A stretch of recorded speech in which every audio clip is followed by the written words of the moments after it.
Sir, Honorable Deputy Chief Minister, Honorable Speaker, Sir, Honorable Council Chairman, respected ministers, advisors, members of Parliament, members of Legislative Assembly, Legislative Council, representatives, chairpersons of various corporations, all our invitees, our guests, distinguished members of the diplomatic services, senior industry representatives from various verticals like manufacturing sector, healthcare, property development, entertainment and media, and all the domain experts who are here, all the environmental civil society organizations.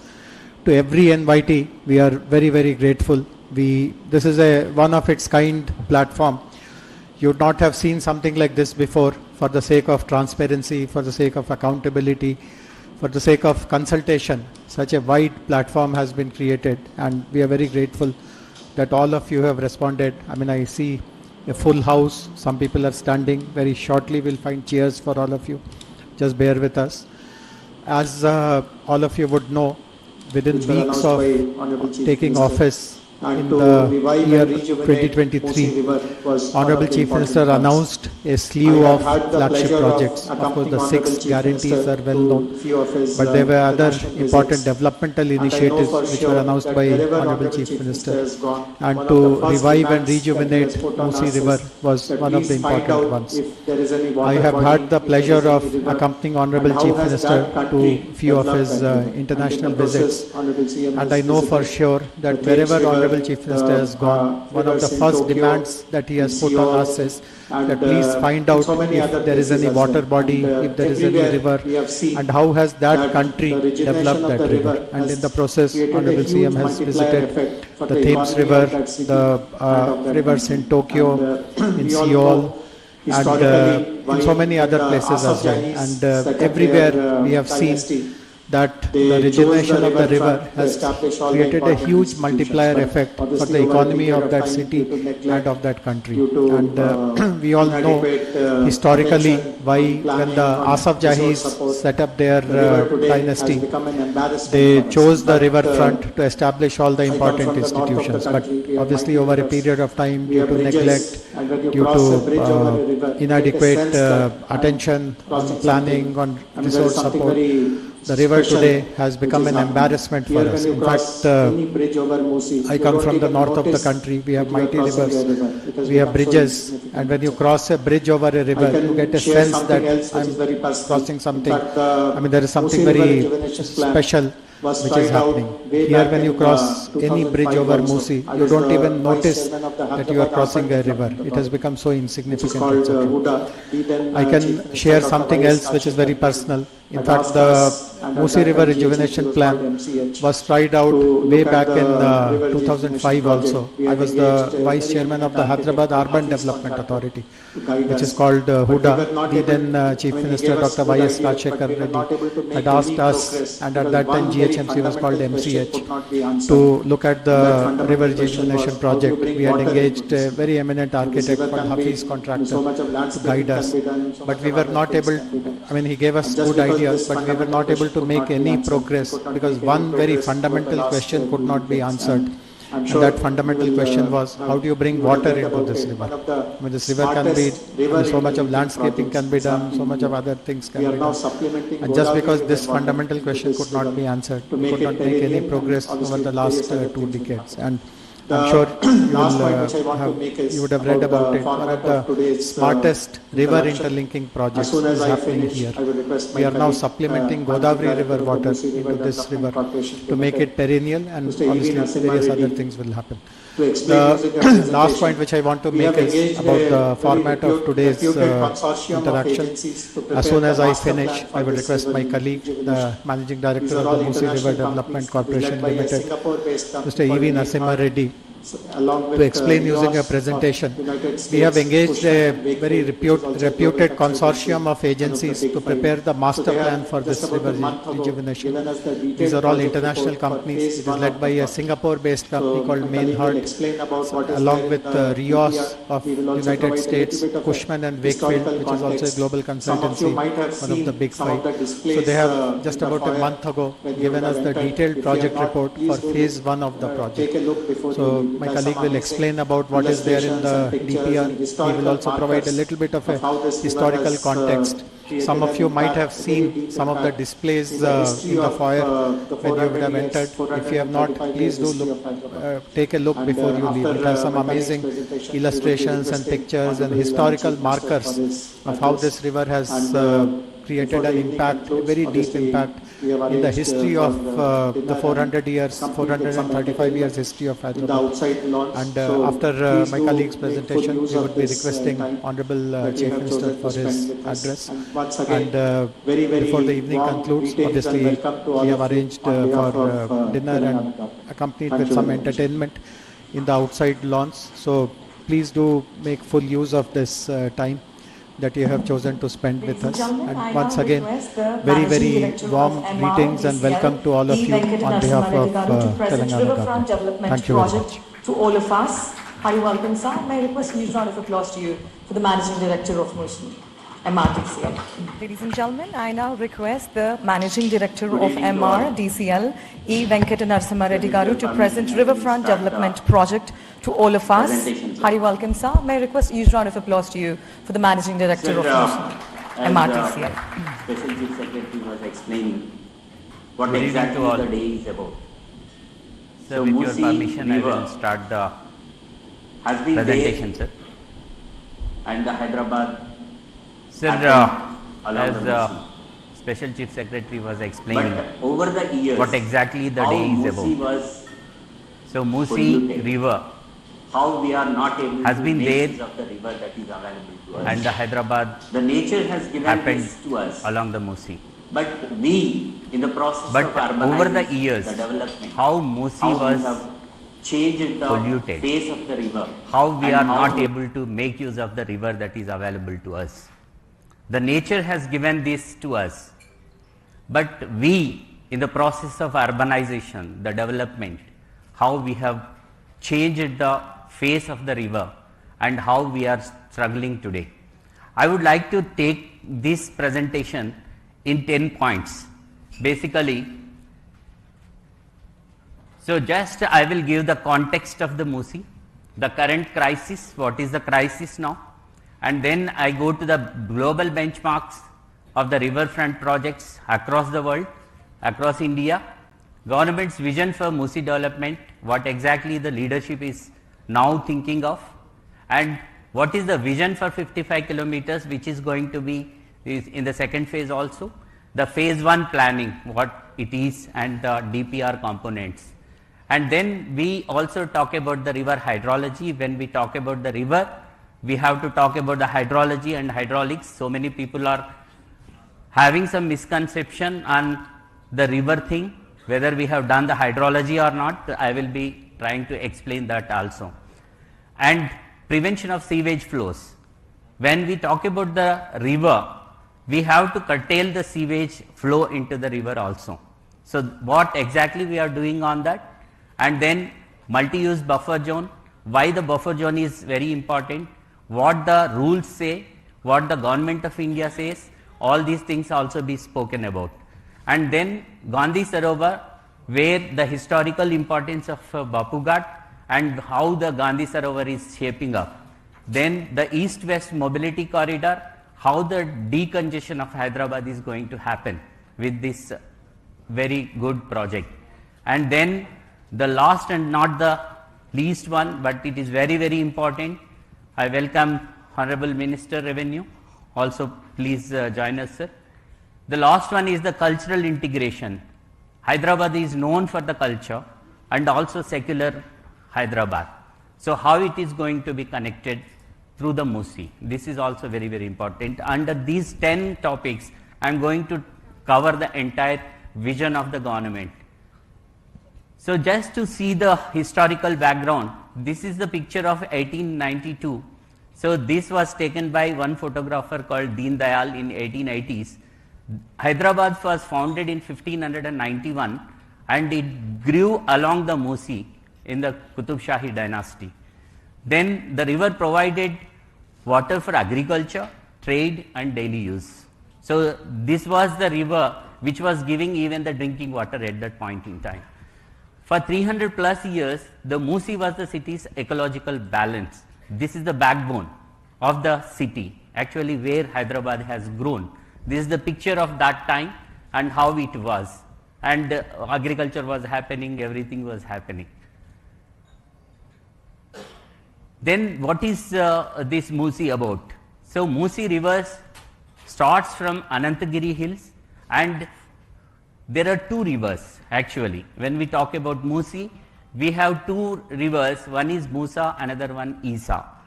These two come and merge, confluence is at Bapughat.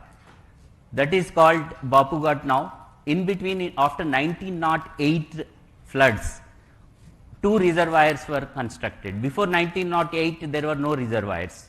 1908 floods have made us to have the two reservoirs.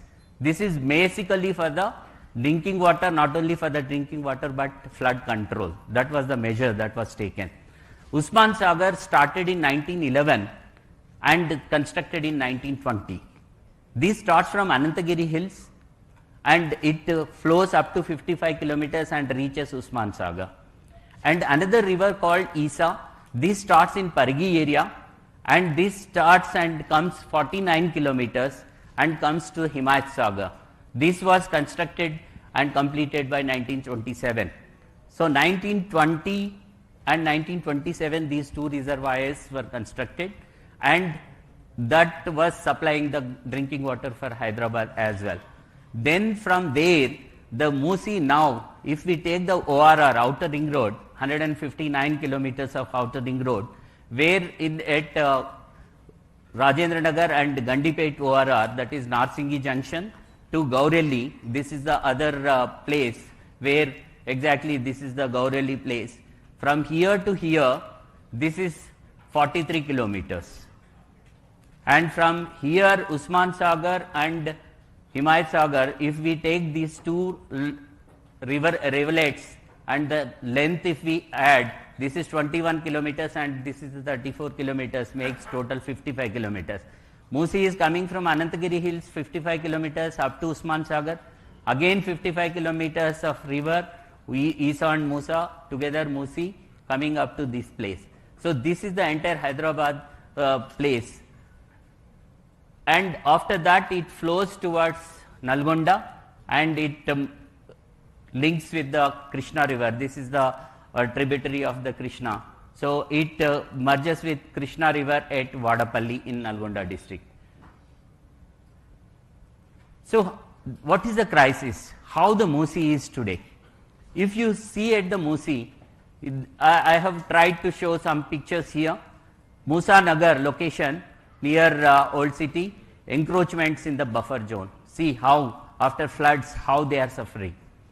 And location at Musarambagh bridge, lot of garbage, untreated sewage, everything is coming here. And at Chadarghat Causeway bridge, solid waste dumping is also happening. Then if we see Amberpet, I have taken some examples and just I am trying to show this. At Malakpet and at Musarambagh, there are 27 major nalas. I am not talking about the smaller nalas, but 27 major nalas join the MUSI river without treatment. The treatment started some years back, but still lot needs to be done. Here I would also like to just show the video. Video please. The reality of the MUSI. This is not just a river. This is the reality of the MUSI today. Across Hyderabad, drainage channels discharge directly into the MUSI, carrying untreated sewage every day. Plastic waste and toxic dumping have turned sections of the river into polluted drains. Chemical pollutants create thick layers of foam, a visible sign of contamination. Encroachments and unmanaged waste continue to choke the river's natural flow. What was once a flowing river now struggles under the weight of pollution. The MUSI carries the waste of a growing city. Its condition today is a reminder that urgent action is needed.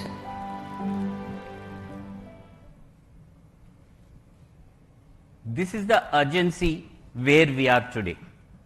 So, if we also see the historical paper clippings and happenings that are there, in 2020, 50 people died in heavy rains, flash floods in Telangana.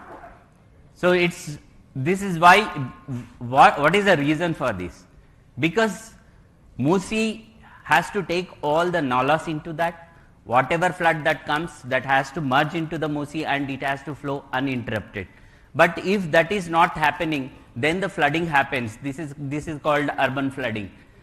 So, in urban flooding, the risks and infrastructure challenges are also there. This is one thing that happened in 2025. This 2 dead, 2 missing in rain related incidents, parts of city waterlogged, complete city waterlogged. And this is 1,000 plus families have to be displaced, heavy rain pounds Hyderabad, and location this is Shankar Nagar in 2020 and this is 2025 news item. Please, video please. Hyderabad. MUSI River overflowing, houses up. Person is Hyderabad going. battered by intense rainfall, plunging the city once again into chaos.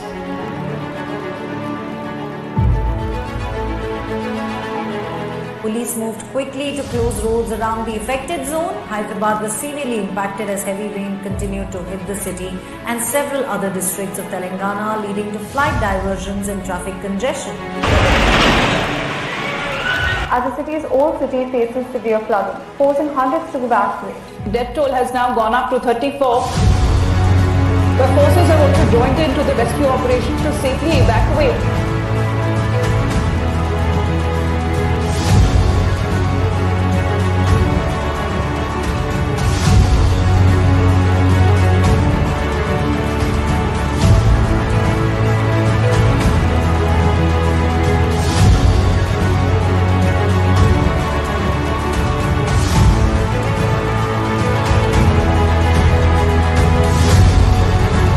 This is recent floods 2025.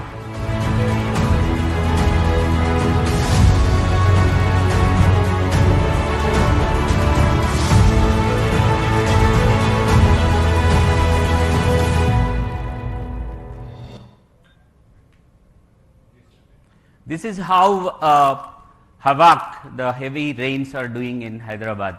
So, though we have the river, for taking all this flood into it and just go along the river and it can pass through to the Krishna river and then go to the sea. But because of various obstructions and other things, it is not happening. So, that is the crisis. Added to this, the climate change that is also there. As we have seen, within 24 hours, we are seeing 25 centimeters of rain, 40 centimeters of rain. See, actually all the systems were prepared only for 2 to 10 centimeters max. Even if 10 centimeter happens, the entire city gets into waterlogging, not only here, across the world, across other cities as well.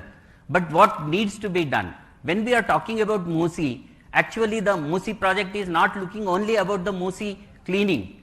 We are trying to do an integrated approach, the comprehensive approach for the entire city. In the coming slides, I will also be explaining what exactly the government is trying to do. So, global climate projections, if you see, South Asian cities face a 40% increase in extreme rainfall events by 2050.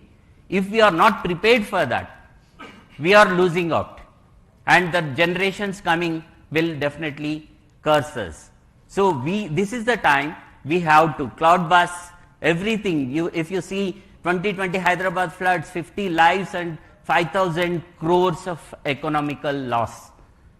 This is reported by the newspapers, and 200 to 300 mm, 20 to 30 centimeters of rainfall within 24 hours. So, this is where we are today. Therefore, every monsoon that passes without action, if we fail to take an action today, is a disaster we chose not to prevent. We have to prevent it. What needs to be done? That is what exactly the project is about.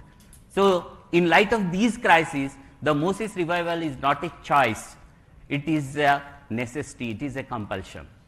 This is exactly where we are today. So, what we have done? So, having studied the problems here, we are not leaving the problem there. We are trying to find out the solutions.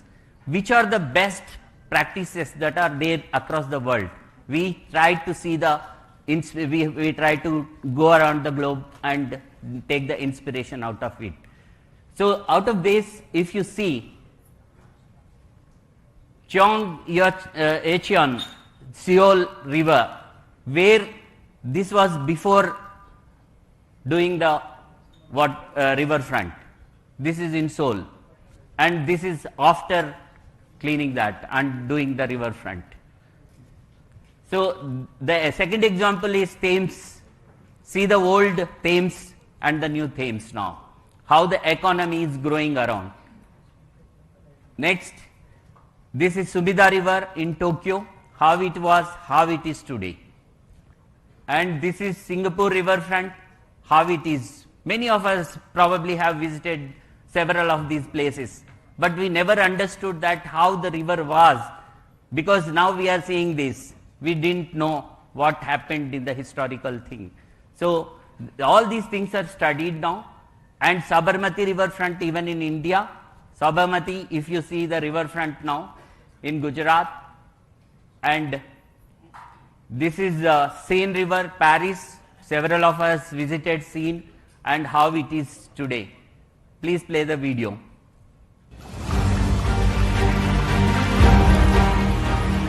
Once, many great cities turned their backs on their rivers. Pollution, encroachment, forgotten waterways at the heart of growing cities. But vision changed their course. Seoul removed a highway to restore the Cheonggyecheon stream, bringing water, nature and people back to the city. Tokyo revitalized its riverbanks, creating vibrant public spaces along the Sumida River.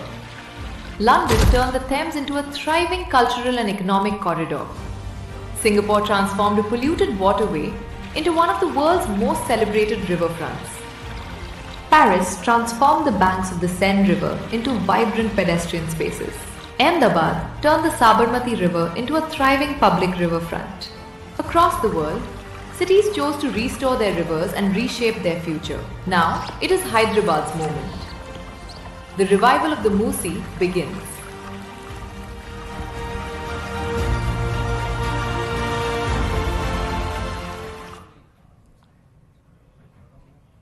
So, I spoke about the crisis, and we have also seen several places across the globe and what are the practices that they have taken up and how the rivers are now shaped up.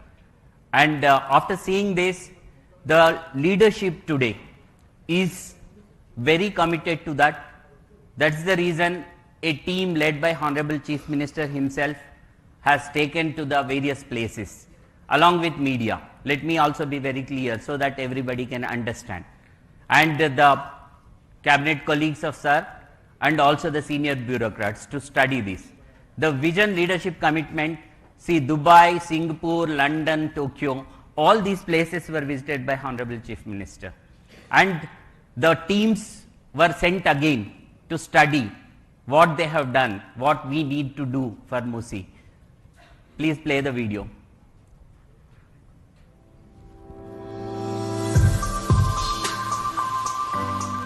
Here we are trying to show the riverfront and also Honorable Chief Minister's visit there.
So these are all not the AI created. These are actuals. And Honorable Chief Minister visited that. So when we are trying to show the vision, people are thinking that AI, but that is based on the actual study that is done and the pictures are presented here. I request all of you, while going back again, once again see, this is possible. This is possible, but the commitment from the government that also been shown. So this is the right time. We have to arise and we have to see that this happens. Then what we have done on this front? For the last 1.5 to 2 years, the field study is done, the understanding is done, the data collection is done. First, data collection is very, very important. After data collection, that is collated, and then the study happened, and we are coming out with a plan. The plan will be implemented. I am trying to just showcase the plan. What we are exactly thinking of. In this particular thing, Hyderabad is going towards blue and green Hyderabad. As you are aware, already we have a beautiful ecosystem here. We have 1,000+ lakes within Hyderabad's jurisdiction in the Cure area. Now we are calling core urban region economy area. Within that, about 2,000 are there, but we are going to take up at least 1,000 lakes. Already the activity started, rejuvenating or lake improvement happening, and that will go on. That is one. This is a lake system having the chain system. One lake is full, then the overflow of that lake comes to the other one, second, third one, and then it comes into the MUSI. So we are also targeting that. That is also happening. Then the clean river. What does it mean? There is no sewage flow into MUSI. How to treat this, where to send this, how to utilize the resources that are available. Second is the flood mitigation. I have shown how the floods are making havoc in city. So this is also very important to save the lives and properties of the people, and also to thrive the economy in Hyderabad. So flood mitigation measures, accessible riverfront. When the river is there, people have to enjoy the riverfront.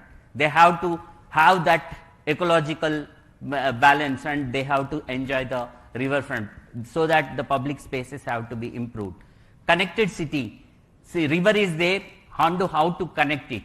So the mobility is also another factor that is also considered in this project. And sustainable development. Every development that is taken up has to be a sustainable development. These days we are talking global SDGs. With this river, at least we are attempting to have 6 sustainable development goals achieved into this. This is what exactly. And we have very rich heritage.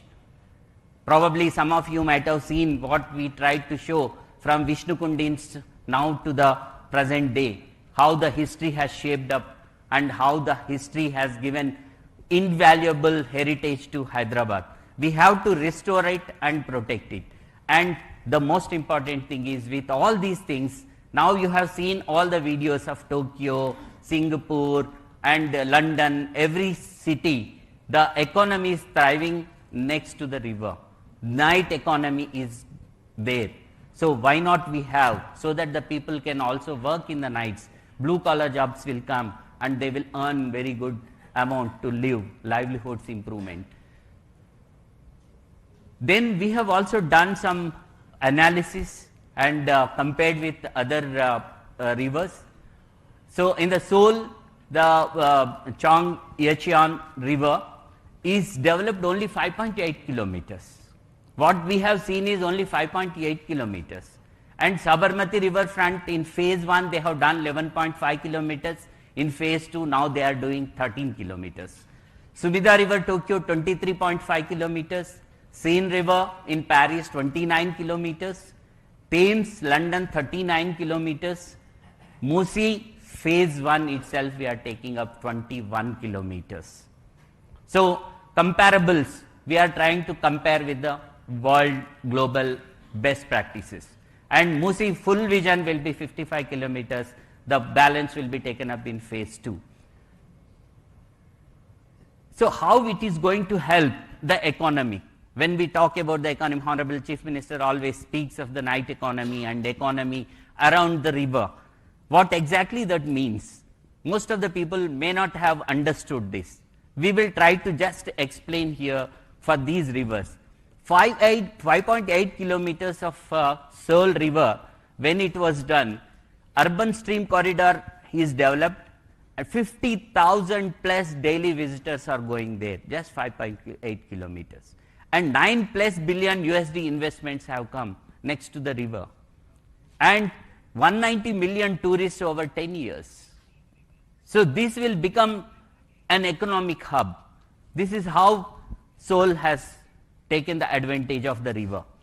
And then come to the Thames River, 39 kilometers, 27,000 plus daily visitors, 2.98 billion USD economy, 1 lakh plus employment opportunities. This is what exactly we are speaking about.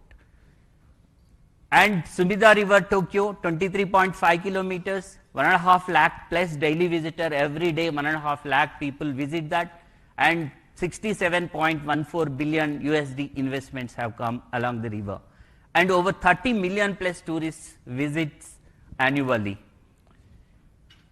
And Singapore riverfront, 3.2 kilometers only. And here, if you see 40,000 plus daily visitors, probably among the August House, probably 40 to 50% people might have visited this place. 23.9 billion USD in revenue per annum, and 16.9 million tourists annually. When these many tourists come, the employment also comes. So for the local youth, local people, lot of employment can be created. Seine River, 40 million annual visitors, 29 kilometers, and 7.4 million job opportunities. 30% of the economy is driven by tourism. This is very, very important. See, Paris, everyone knows tourists go there. The Eiffel Tower is on the river Seine. So here, if we have something of that kind, the global tourists can also come in, not only the domestic tourists. Sabarmati riverfront also 11.5 kilometers, now it is shaping up, 85,000 plus job opportunities created. So this is exactly where we are. Cities around the world are turning. They are shaping up their rivers, riverfronts into economic powerhouses. Why not we? What could 55 kilometers of fully realized riverfront unlock for Hyderabad? Just I am trying to put this in your minds and in everybody's mind. If those countries can do with the smaller extent of riverfront, so much of economic activity, job creation, tourist attraction, thereby economic growth of the country, why not for the Hyderabad now? Why we should not take that advantage? That's what exactly Honorable Chief Minister thinks and the state government thinks. So then we have studied, prepared the master plan. In the master plan, this is in 2 phases. Phase 1 is for 21 kilometers and 55 kilometers master plan also. I am trying to just show how we are proceeding further. I'm now switching on to the technicalities into that. I will try to touch upon some of the technical things here. Sir, I think I can have the time, sir. So 55 kilometers is divided into 5 zones. So based on the population, based on the river stretch, these zones are identified. If you see the zone 1 from Gandipet, that is Usman Sagar, and this is Rajendra Nagar, where Himayat Sagar is there. There are 2 rivers, one is MUSI River, another one is Isa River. Both put together are becoming 21 kilometers. And thereafter, this becomes only single river called MUSI, and this flows in zone 2 up to Purana Pool 6 kilometers, and from Purana Pool to MGBS it is 4 kilometers, MGBS to Uppal 8 kilometers, and from Nagol on to Gaureli exit ORR on the east side is about 16 kilometers. So this entire stretch is 34 kilometers and this is 21. That's how it is 55 kilometers vision. So in this, why this is zoning is considered? This is the new development that is happening. This is the old development that happened in zone 2 and zone 3, and zone 4 is semi and now growing area, and this is again the future growth corridor, we can say. So having said this, we have engaged, Special Chief Secretary sir also mentioned, we have engaged the global consultants. Menhot is the main consultant. He is from the Singapore, having lot of projects done in Singapore, and the Rios is the designer. He is from that company is from the US, and Cushman and Wakefield is known for the general big 4 companies called consultants. They will work on the economic models and other things. And these 3 have become a consortium, and they have given the aggregate master planning for phase 1, and they are doing for the phase 2 as well. Master planning components, what are there in the master plan? Master plan is not just about the DPR. People several times have a misconception saying that DPR is the final thing, but first we need to have the master plan. Then out of that the DPRs can be generated. DPR, this master planning is already, as I said, data collection and data analysis, then the plan, then we go to the implementation. Now we entered into the plan stage, and planning is happening, and phase 1 is already completed. In this blue master plan, green master plan, blue master plan is protecting all the water bodies and making the water flow without any contamination. Green master plan improving the greenery along the MUSI and also in Hyderabad, because these days we also are experiencing drought conditions. Unless we target the greenery also, this is also very, very important. Then comes the land use master plan. When we talk about the river and riverfront, what kind of land use it can be, what we need to take up, that is also coming in this overall master plan. And wherever we have potential for the marquee projects, as we have seen in other videos of other countries, how the marquee projects have come, that enhances the economy of the state. And infrastructure master plan, when we talk about the roads, the connectivity, the bridges, etc., that come under this infrastructure, and the financial master projects. So some of the important projects, how they are going to have the leverage of the MUSI and how the economy goes.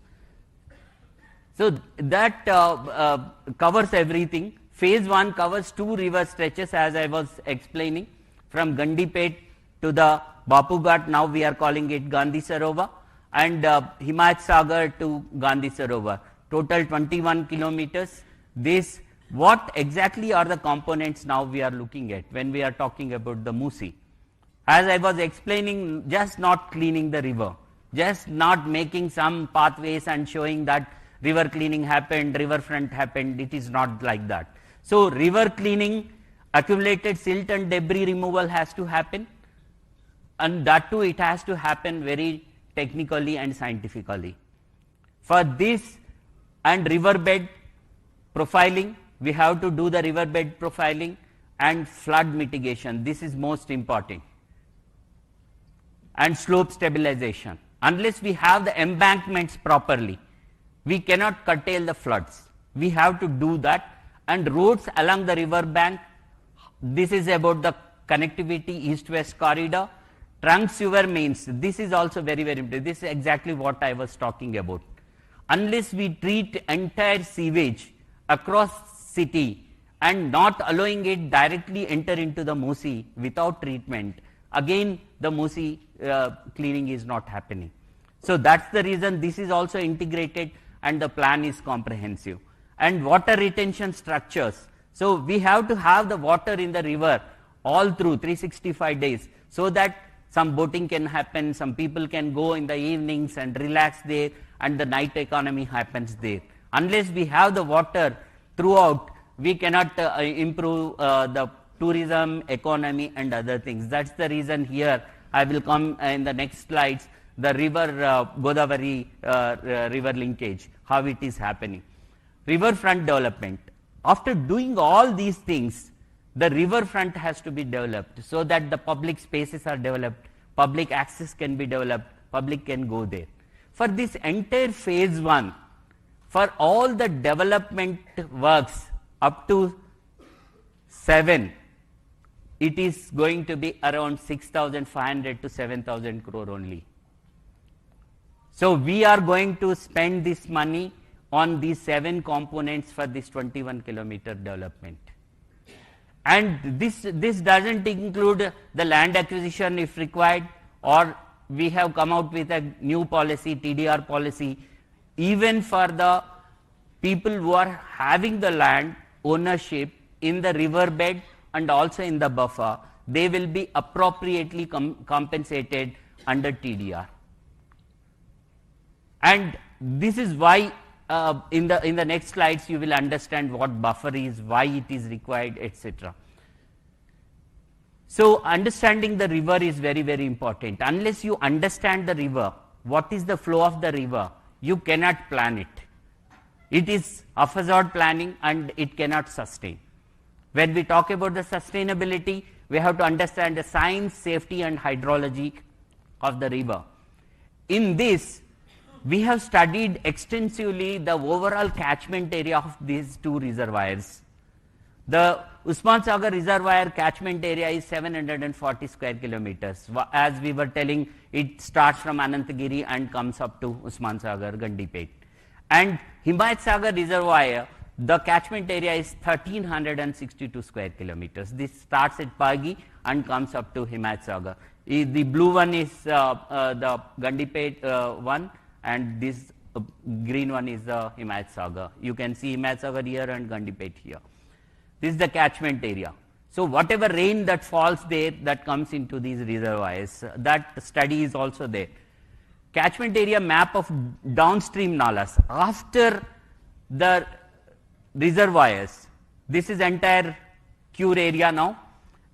In this, how the nalas and the catchment, that drainage system, the drainage pattern we call, how it is entering into the river, this is also studied. Then this is very, very important for all of us. Given situation of the river, if we leave the river like this, why the floods are happening?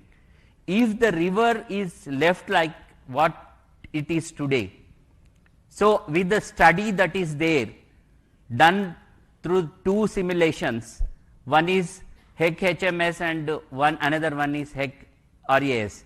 What is this HEC HMS? This is Hydrologic Engineering Center run by US Army Corps Engineering. They have developed hydrological modeling system. Hydrological modeling system. This is a software where we have to run the river widths, river lengths, river flow, river hydraulics, and then that gives how the flooding happens. If you see the blue marks, if the full flow of the river comes, the flooding happens up to these places.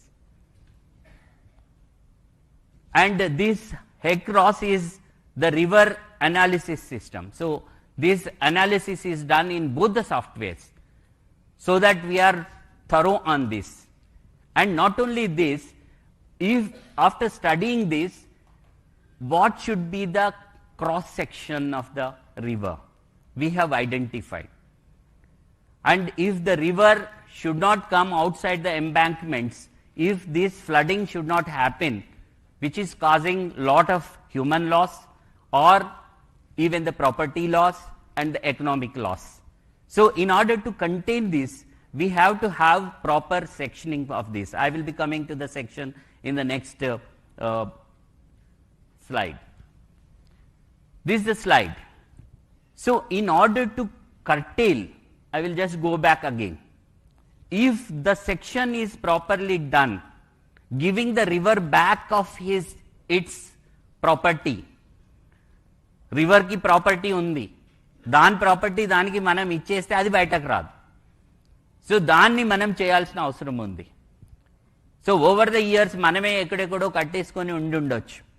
అలా కాకుండా రివర్ని సరిగ్గా దాన్ని ఎంత water పోవాలి flow అది మనం అలో చేస్తే అది బయటకు రాకుండా ఉంటుంది. This modelling shows that, and after this we have arrived at this section. And this entire flow, actually if you see here, this is for the Himayat Sagar stretch. From Himayat Sagar to the Bapughat, that is the Gandhi Sarovar now. Up to that, after study, this is 1.53 lakh cusecs of water. In the 2025, actually the maximum flow we have taken from Himayat Sagar was only 36,000 cusecs. But this Himayat Sagar was designed for 1.53 lakh cusecs. Unless we see the downstream of the river properly and do the section, again the floods will happen. That's the reason we have taken National Institute of Hydrology, Roorkee also on board, and they have also vetted it and certified. Based on that, from the river, middle of the river, on both sides, if we maintain 100 meters including the buffer, the river will flow like this. The river will flow 1 in 5 years or 1 in 25 years. This is return period, what as per the technical term it is called. This takes about 60,000 cusecs. So whatever flood that happened in 25, 20, etc. can be arrested here only. But the upper promenade, if we see, that is called high flood level. This is a 520 meter. High flood level, this is about 124 meters. If we take this 124 meters also for the river, this is called river basin. So if we factor this and do the embankment like this, in return period of 100 years, the water will not come outside. That is the study. That means in 1 in 100 years, 1% of chance, but 1% of chance also we cannot take with the river. That is the reason the section is decided with this, and rest is the buffer. On this buffer, the promenades are coming. This is called lower promenade, this is upper promenade. On one side, within the buffer zone, we will be having a 6-lane, 30-meter main road, and on the other side only the service road with 9 meters. Rest of it will be most of it is the open spaces for the public. And we have also done for the second stretch. Of course, we have done for the entire MUSI, but I am just trying to show only these two stretches in the phase 1. This is a hydrology study for Usman Sagar up to Gandhi Sarovar. Here also you can see how the flood plain is, and after section how it will be. The section of this area is, the bottom width is 60 meters and the full flood level is 104 meters, this one, and rest of it is same. From middle we will be taking 100 meters both sides. So complete within 200 meters, 1 in 100-year flood, 26,300, but it can take easily 60,000 cusecs. Even if the cloud bursts are happening, climate change causes are there, then also this will take the entire flow only in the river. It will not spill over into the floodplain, not causing any damage to the. So this is how the section will be. So we will be having a toe wall constructed, and slopes will be created so that the speed of the river cannot be obstructed. The river will flow. This is the lower promenade and this is the upper promenade. On the upper promenade, see, if you see here, this is the lower promenade. On the upper promenade, this slant, we will go for the greenery or different combinations. We can also with Gabion structures or any wherever, if the speed is required, if the slant slopes are not withstanding, we have to go with the CC, but we have worked out for every 30 meters. See, why we are talking about buffer? It is not the state's thing, but it is the Central Water Commission, Ministry of Jal Shakti. which says how the river has to be protected, what needs to be done. If you see this graph, exactly what it says. This is 1 in 5 year return period flood. It is a protected area. When we say protected area, there is no construction allowed. This is the river bed. So riverbed, no construction is allowed. Then 1 in 25 year return. That's what exactly I was trying to show. 1 in 25 year return period, that is called regulatory area. This regulatory area in fact is the buffer zone, including a part of 100 year return also. So this is how the section of the river has to be decided. That's how Telangana government has decided in 2012. GO 168 clearly says 50 meter buffer for the river in the municipal corporation areas, and it was reiterated in 2016 by GO 7. It is 50 meters buffer on both sides of the river. This is very clear in GO 7. So this is exactly the study. This is not from out of blue, or it is the state's thing. It is as per the CWC norms.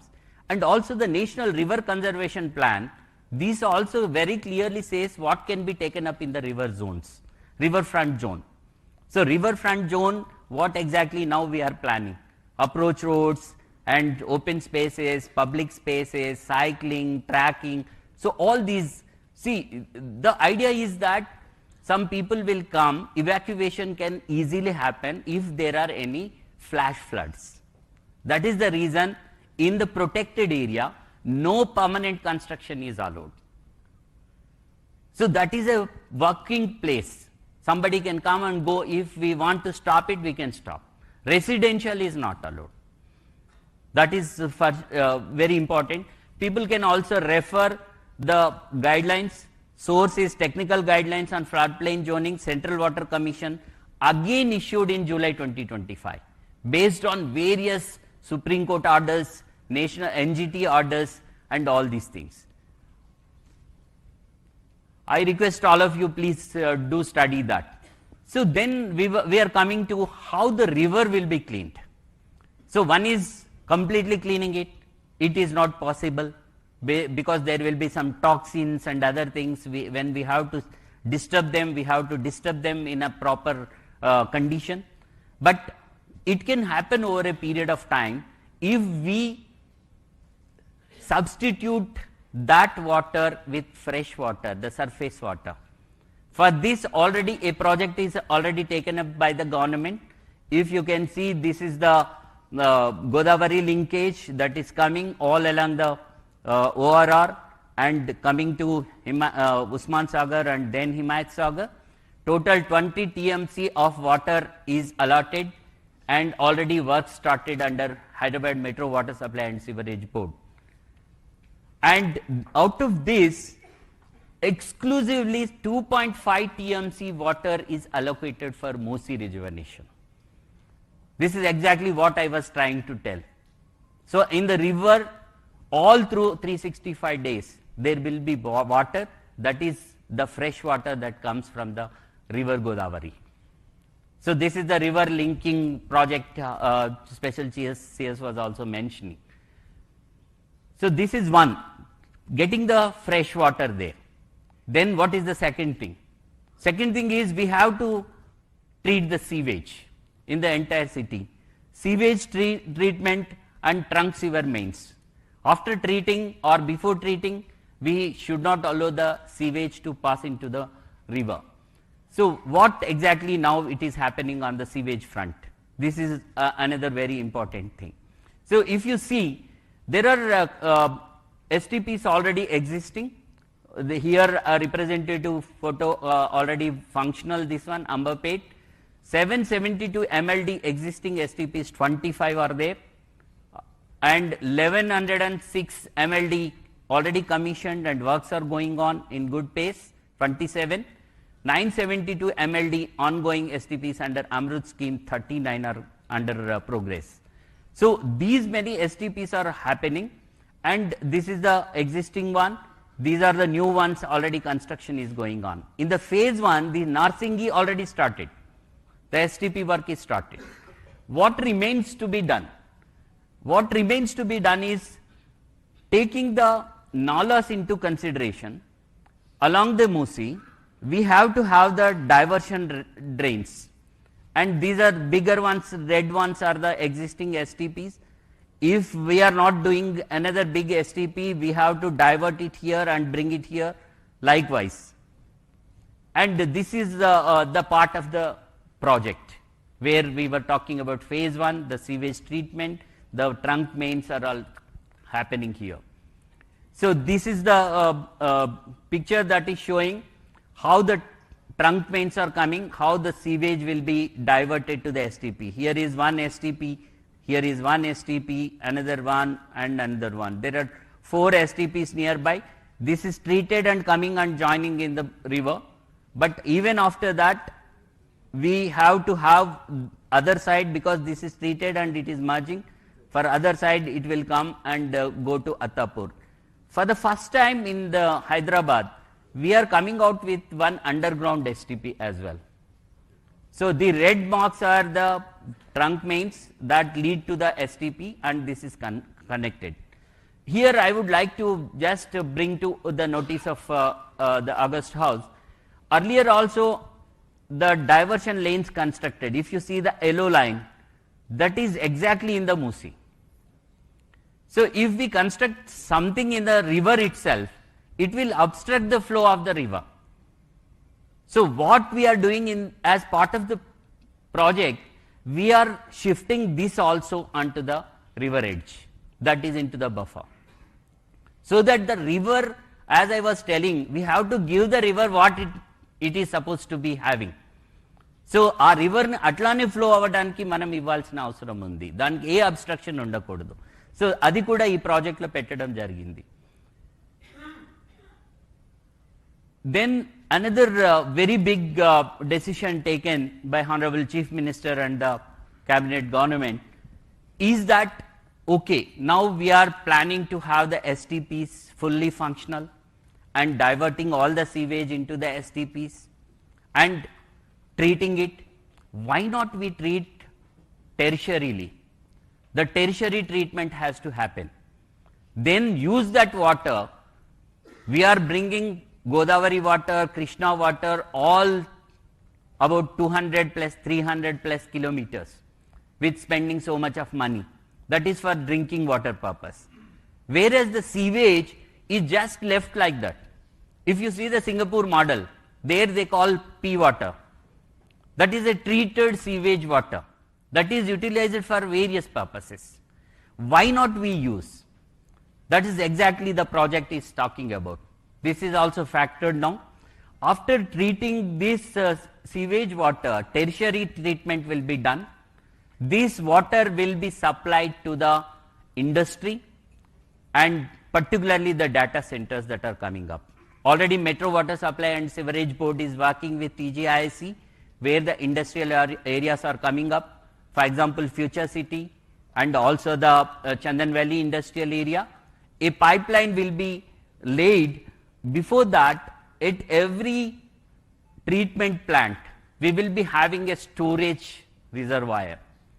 Therefrom, it will be pumped to the respective industrial areas. Not only that, we will also be requesting all the developers here, sitting here, in the construction, invariably we have to use this treated water. And also all the greenery that is coming up in Hyderabad, around ORR, we are also having contemplated already ring bund along the ORR, along the drinking water line. Next to that, new water pipeline will come. This will have storage tanks wherever necessary. Therefrom the tanker supply can happen. Even the big industries, we will have the pipeline itself, and the entire greenery will be supported by this water system only. This helps in 2 ways. One is reducing wastage of drinking water all the way we are bringing from Godavari and Krishna.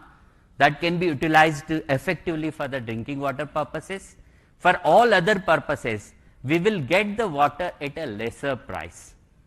HMWSSB as on today is giving at something like including sewage 60 to 180 rupees per kiloliter for the industry, because they are getting all the way from that is the raw water that is given, that is actually potable water. But if we use this, it will come down to 70 or 80 rupees. It is going to help the industry as well, and also burden on the drinking water requirement. In the future, city is growing like anything, and in the core urban region economy area, we will be needing more drinking water. So this is another very good initiative that is flagged into the project. This is a strategic mobility intervention. So as part of this, how many bridges are coming? And as I was talking about the retention of the water, there will be one barrage here, one barrage at Narsingi, another one at the Gandhi Sarovar, so that the water always remains along this river. And this can enhance the tourism, enhance economy, enhance activity, and also the everything in this particular area. Total 14 number of bridges, out of which about 9 are new proposals, 5 are old upgradation. As you are aware, some of them are low-lying causeways which needs to be uplifted. That is also being taken up under this. This is entire costing, as I was showing, this is within the 6,500 to 7,000 crore. So this is riverfront and public recreation spaces. So as I was talking about how the buffer zone will be used, restoring MUSI and reconnecting the people. MUSI has to be connected to the people. They are the important stakeholders into the entire project. See some of the renderings: continuous public promenades, roads and cycle tracks for improved mobility, recreation spaces. So this is exactly as per the section I was talking, the river section, whatever pictorial proposal is shown now, the images shown now are to the scale actually. As per that only this planning has happened. These are the public amenities. Please play the video.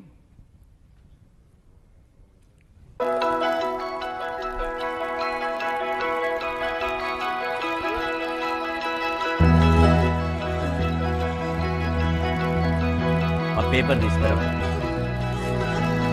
Sridhar box sir, paper is sir this तरफ.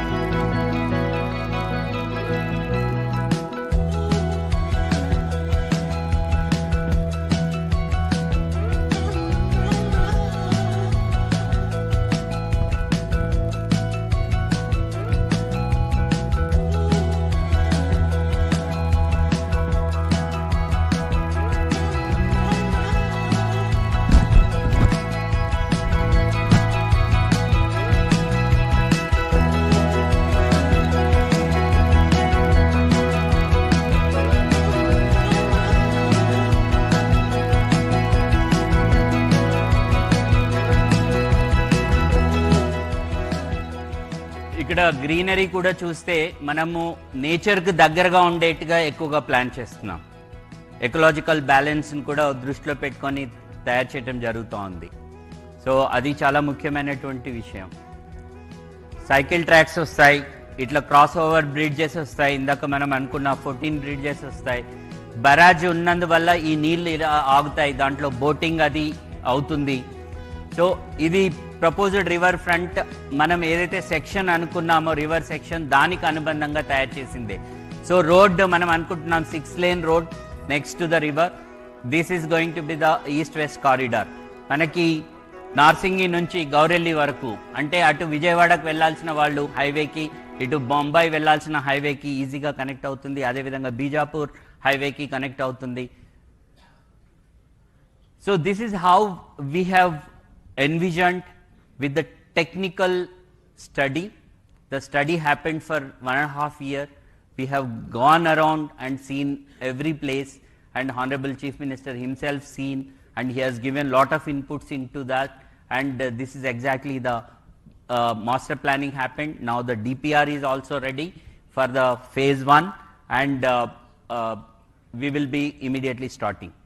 As I was talking about the Gandhi Sarovar, what is the relevance of the Gandhi Sarovar? చాలా మంది అడుగుతారు, ఈ గాంధీ సరోవర్ ఇక్కడనే ఎందుకు ఉండాలి, ఇలానే ఎందుకు ఉండాలి, ఇలాంటి ప్రశ్నలు చాలా మందికి ఉన్నాయి. చాలా మందికి హిస్టారికల్ బ్యాక్గ్రౌండ్ తెలిసి ఉండకపోవచ్చు, కాబట్టి ఒకసారి అది కూడా మనం తెలుసుకోవాలి. మహాత్మా గాంధీ 1948లో ఎప్పుడైతే అతన్ని కాల్చి చంపబడినారో, మహాత్మా గాంధీ గారి యొక్క యాషెస్ 1948లో సుమారుగా 12 నదులకు పంపించారు. 12 నదులే కాకుండా కన్యాకుమారిలో 2 సముద్రాలు కలిసే చోటికి కూడా పంపించారు. అక్కడ కలిపారు. ఇక్కడ మూసా అండ్ ఈసా 2 రివర్స్ కలుస్తున్నాయి కాబట్టి ఇది కూడా ఒక సంగమం. అంటే సంగమాలని టార్గెట్ చేయటం జరిగింది. ఇక్కడ ఒక సంగమం ఉంది అనే ఉద్దేశంతో ఇక్కడికి వచ్చి వారి యొక్క యాషెస్ కూడా కలిపారు. అందుకనే అప్పుడున్నటువంటి ప్రభుత్వం అప్పుడే గవర్నమెంట్ ల్యాండ్ దీనికి ఇచ్చి సుమారుగా 66 ఎకరాల భూమిని ఇచ్చి ఇక్కడ బాపు ఘాట్ అనేది పెట్టడం జరిగింది. బాపు ఘాట్ ఇక్కడ మీరు బొమ్మ చూస్తే గాంధీ గారు ఉన్నారు. మనం 30th జనవరి ప్రతి సంవత్సరం కూడా ఇక్కడికి వెళ్ళి వారికి మన నివాళులు అర్పిస్తూ ఉంటాం. ఇక్కడ ఇది మ్యూజియం కూడా ఉంది. కానీ దీన్ని ఇలానే వదిలేస్తే గాంధీయిజంని ఎలా మనం ప్రమోట్ చేస్తాం? మనకు ఆల్రెడీ హిస్టారికల్గా ఈ ప్లేస్ ఉంది. ఇక్కడ Musa river and Esa river వచ్చి ఇక్కడ కలుస్తూ ఉన్నాయి.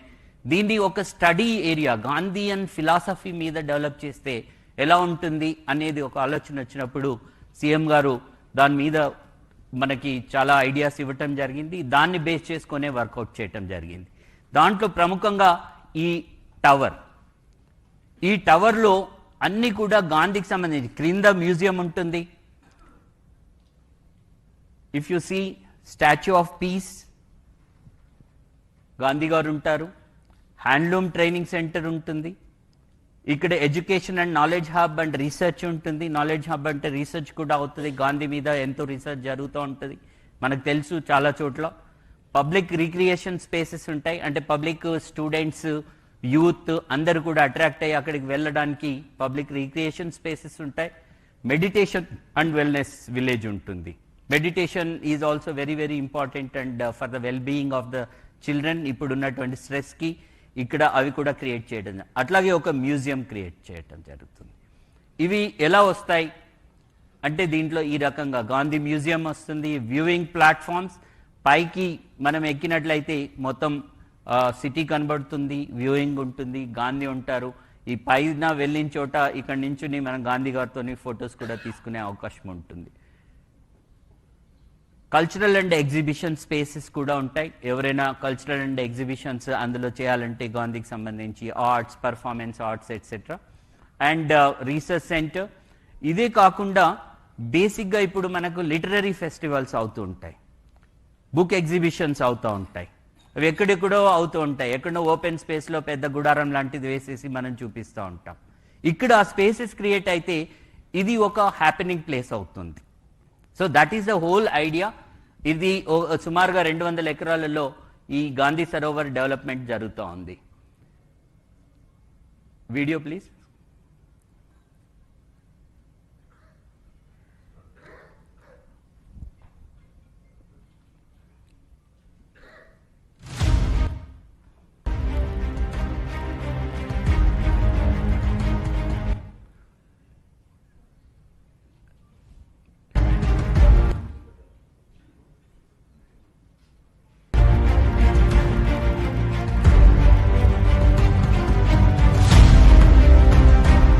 సౌండ్ తగ్గి.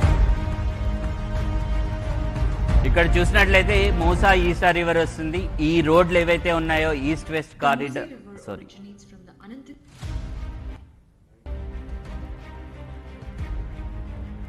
ఈ బిల్డింగ్స్ అన్ని కూడా ఎడ్యుకేషనల్ ఇన్స్టిట్యూషన్స్ వస్తాయి అండ్ దానికి రిలేటెడ్ యాక్టివిటీ కూడా జరుగుతుంది.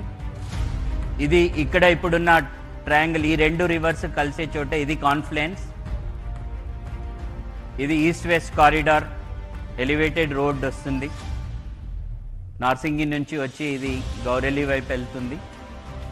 అండ్ ఇది గాంధీ గారి చెరక లాగా తీసుకొని దీన్ని ఒక లండన్ ఐ లాంటిది ఫెరీస్ వీల్ పెట్టడం జరుగుతుంది. ఇక్కడ ఒక ఆడిటోరియం వస్తుంది. ఏవైనా యాక్టివిటీస్ గాంధీకి సంబంధించిన కానీ మిగతావి జరగడానికి కూడా మనకి ఇందులో అవకాశం ఉంటుంది.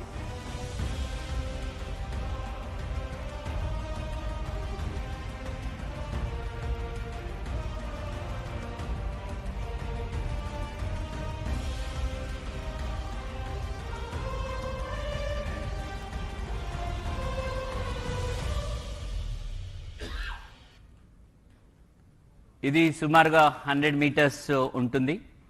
గాంధీ గారి విగ్రహం దానికి ప్రపోర్షనేట్గా సుమారుగా 123 ఫీట్లు ఉంటుంది. సో దాని ప్రకారం ఇది చేయటం జరుగుతుంది. సో ఆల్రెడీ దీని డీటెయిలింగ్ కూడా అయిపోయింది. ప్రతి ఫ్లోర్లో ఏమొస్తుంది, ప్రతి లెవెల్లో ఏమొస్తుంది కూడా తీసుకోవటం జరిగింది. సో నెక్స్ట్ వస్తే డీకంజెస్టింగ్ హైదరాబాద్లో మనం హైదరాబాద్ గుండా వెళ్ళాలంటే, లోపల నుండి ఉన్నటువంటి రోడ్లలో వెళ్ళాలంటే ట్రాఫిక్ ఇబ్బందులు ఎదురవుతున్నటువంటి సందర్భంలో మరి alternate so many roads already మనం ప్లాన్ చేసాం, హెచ్ఎండిఏ నుంచి కానీ జిహెచ్ఎంసి నుంచి కానీ వీటన్నిటికన్నా ముఖ్యంగా మనకు రివర్ వెస్ట్ నుంచి ఈస్ట్కి ఫ్లో అవుతా ఉంది. వెస్ట్ నుండి ఈస్ట్కి పోతున్నప్పుడు ఎన్ని చోట్లైనా మనము ర్యాంప్స్ తీసుకుంటే లోపలికి వెళ్లాల్సిన వాళ్ళు చాలా సులభంగా వెళ్తారు. ఒకవేళ వద్దు ఈ ట్రాఫిక్ని తప్పించాలి అని అనుకుంటే మనం గండిపేట నుంచి స్టార్ట్ అయ్యి ఒకవేళ గౌరెల్లి ఆర్ విజయవాడ హైవేకి వెళ్ళాలి అనుకుంటే మనము 91 కిలోమీటర్లు ప్రయాణం చేయాలి. ఇటువైపు నుంచి అయితే 69 కిలోమీటర్లు, సుమారుగా 70 కిలోమీటర్లు ప్రయాణం చేయాలి. కానీ ఒకవేళ గండిపేటలో స్టార్ట్ అయ్యి ఇక్కడ నుంచి మనం కారిడార్ ఏదైతే ఇప్పుడు ప్రపోజ్ చేశామో కేవలం 43 కిలోమీటర్లలో 45 నిమిషాలలో వెళ్ళటానికి వీలవుతుంది. సో ఇది 3 రకాలుగా ఉపయోగపడుతుంది. ఒకటి, మన ట్రావెల్ టైం తగ్గిస్తుంది. రెండోది, మన వెహికల్ ఏదైతే కన్జంప్షన్ చేస్తుందో డీజిల్ ఆర్ పెట్రోల్ అది చాలా తగ్గిపోతుంది, అంటే ఎకనామికల్గా వైబుల్ అవుతుంది. థర్డ్ది వచ్చేసి మనకు హైదరాబాద్ లోపల ఉన్న రోడ్లలో డీకంజెస్ట్ అవుతుంది, అంటే అక్కడ కూడా ప్రయాణం చేసిన వాళ్ళకి కూడా మనం సదుపాయం ఇచ్చినట్లు అవుతుంది. సో ఎకనామికల్గా this is most important and viable project.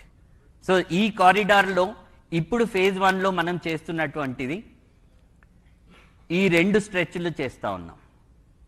First ఈ స్ట్రెచ్ ఎడ్ గ్రేడ్లో తీసుకుంటున్నాం.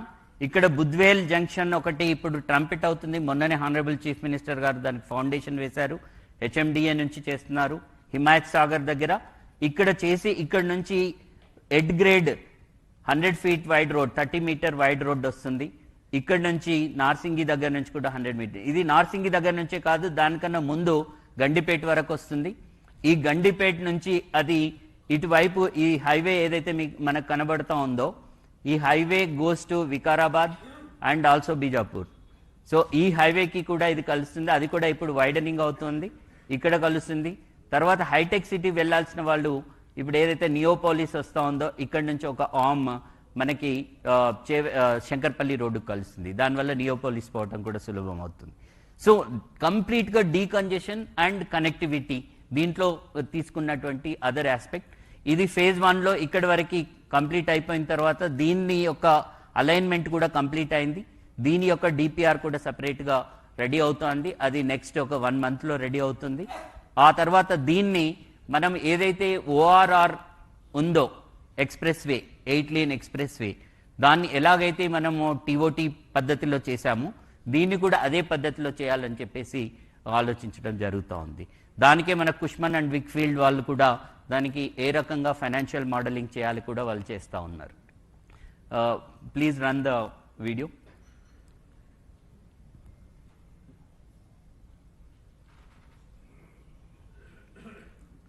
Just it is a representative video.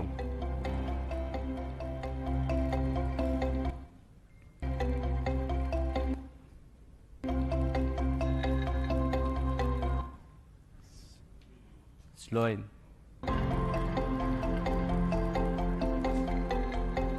This is again 6-lane road, expressway.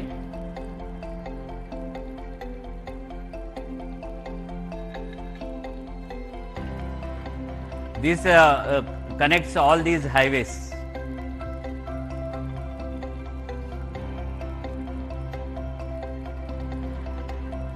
The black one is the at grade and red one is the elevated corridor. Elevated corridor starts from Gandhi Sarovar, and Attapur there is one exit, Purana Pool another exit, Salajang Museum another exit, Naya Pool, Chadar Ghat, Musaram Bagh, Nagol, and then seamlessly goes to Gaureli.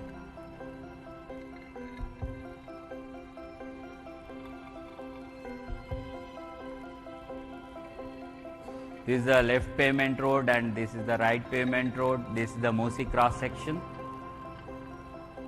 Purana Pool Bridge, how the exits are going to come.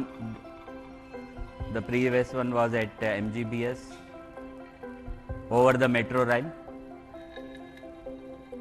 This reduces not only the travel time but, as I said, economically viable for the public at large, and this is how it is going to be. Next. So, exactly this decongestion, mobility, all these things are spoken about in this project. And coming to the next very important thing, what is that? As I was telling, the forefathers have given us a great heritage. We have to protect that heritage and we have to take the leeway of that heritage. So, heritage tourism, most of us visited Italy, France or any other European country. Whenever we go around the monuments, we go around the heritage structures and we say wow. But when we have the same thing in Hyderabad, why not we improve it? Why not we attract the global people here? Look at that. So, these are some of the heritage structures that are there. మన దగ్గర ఉన్నటువంటి చాలా అమూల్యమైనటువంటి heritage ఎప్పుడో Qutub Shahi time నుంచి కట్టినటువంటివి. Qutub Shahi Tomes ఉన్నాయి, మనకి తారామతి బారాదరి ఉంది, మనకి పురాణా పూల్ దగ్గర గవర్నమెంట్ సిటీ కాలేజ్, ఇది బ్రిటిష్ రెసిడెన్సీ అంటారు, ఆల్రెడీ దీన్ని ఇంప్రూవ్ చేయడం జరిగింది. హైకోర్టు ఉంది, మనకి ఉస్మానియా జనరల్ హాస్పిటల్ ఉంది, మక్కా మస్జిద్ ఉంది, చార్మినార్ ఉంది. మనము పురాణా పూల్ దగ్గర దిగితే 2 నిమిషాలలో మక్కా మస్జిద్కి వెళ్ళొచ్చు, చార్మినార్ చూడడానికి వెళ్ళిపోవచ్చు. సో మొబిలిటీతో పాటు వీటిని కూడా ఇంప్రూవ్ చేయటం స్టార్ట్ అయింది. ఆల్రెడీ మనము వరల్డ్ మాన్యుమెంట్స్ ఫండ్ ఇండియాతోని ఒక అగ్రిమెంట్ కూడా చేసుకోవటం జరిగింది. ఆల్రెడీ ఒక 5కి వాళ్ళు స్టడీ చేసి మనకి ఇవ్వడం జరుగుతుంది. మిగతావి కూడా ఈ మధ్యనే thanks to the industry leaders, they have come forward, they have done a meeting and they said they will also adapt. We are going with a policy called Adapt a Monument. That policy, I request each one of you please study. That will be available online with the tourism department and also QQSUD, Kuli Qutub Shah Urban Development Authority. So not only these, but wherever we have any of the heritage structure, that will be definitely be taken up for development. So not only this, but what else can be done? We can also, Hyderabad is known for the secular city. So just we have identified some of the important relevance along the MUSI. MUSI పక్కన ఉన్నటువంటి పురాతనమైనటువంటి ఒక కట్టడం కూడా చూడడం జరిగింది. ఇది మంచిరేవులలో ఒక టెంపుల్ ఉంటుంది, వీరభద్రస్వామి టెంపుల్ అని. ఇది సుమారుగా 800 సంవత్సరాల చరిత్ర కలిగిన టెంపుల్. ఈ టెంపుల్ని కూడా ఇంప్రూవ్ చేయాలి, మూసి పక్కనే ఉంటుంది. సో దీన్ని కూడా ఒక సెక్యులర్ ప్లేస్ లాగా అందరికీ, అంటే టెంపుల్ డెవలప్ చేయటం. మనకు మక్కా మస్జిద్ ఉంది, అక్కడ మళ్ళీ మనకు రివర్ ఫ్రంట్ డెవలప్మెంట్లో భాగంగా ఒక మాస్క్ కూడా మస్జిద్ తీసుకురావటం. తర్వాత ఇక్కడ గురుద్వారా, మనకి గౌలిగూడ ఆ ప్రాంతంలో చాలామంది మనకి గురుద్వారా వెళ్ళే వాళ్ళు ఉన్నారు, సిక్స్ ఉన్నారు, కమ్యూనిటీ ఉంది, అది టేకప్ చేయటం. నాగోల్ ఒక చర్చ్. సో సెక్యులర్ కనెక్ట్ కూడా, అంటే Musi is not only a river, but the river that connects the heritage, culture, tourism and also the secular things. So these are the plans already in place. In phase 2, we will also be taking up all these 3. In the phase 1, because this development already started, we are trying to integrate this into the development process. So these will also be simultaneously be taken up. So sir, this also I request Honorable Chief Minister to consider. Let us go with the secular model of the city, sir. So this is how the entire planning happened. The DPR is ready. The DPR, many of the people, master planning is happened, and the DPR, some of the misconceptions are there. The DPR is not there. The DPR is there.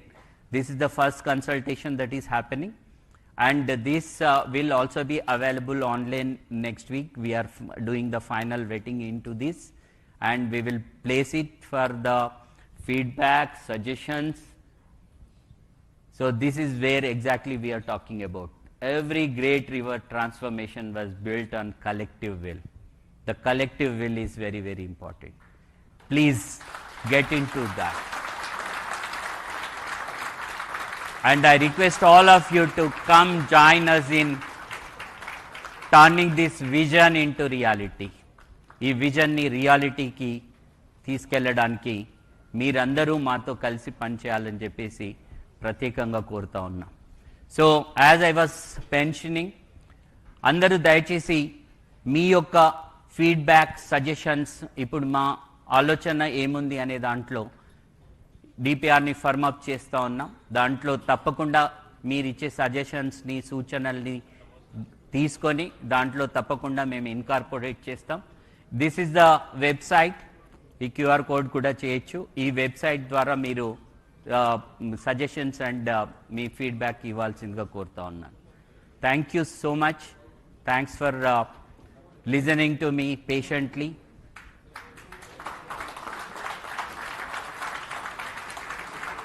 And I tried my level best to put forth what exactly this project is about, what exactly the government is thinking of, the collective will, what I was telling. The collective will is already there in the government. I request all of you to join that collective will. Thank you so much.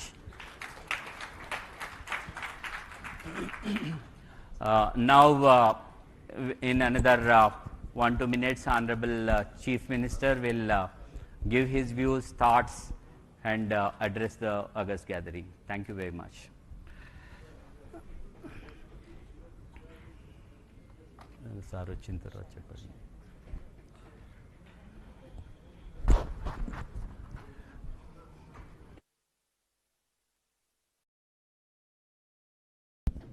Check.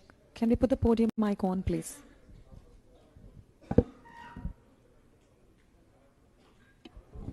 All the lights on.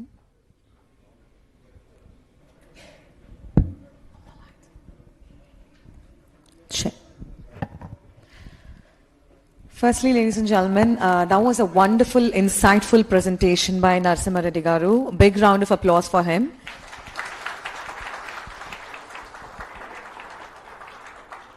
Not only did he ensure to cover everything about damage control, cutting edge technology, infrastructure, but he's also ensured to cover a secular model. Sir, thank you very much for the patience and to taking us all through this one. Yes. Ipudu Hyderabad Nagara Charitraku Mariyu Telangana Rashtra Bhavitaku Kotta Dasanu Disanu Chupistuna Honorable Gauruniyulu Rashtra Mukhyamantri Revanth Reddy Garni Vedik Midiki Ahvanistunamu to address the gathering. Hello sir, hearty welcome to you. Big round of applause please.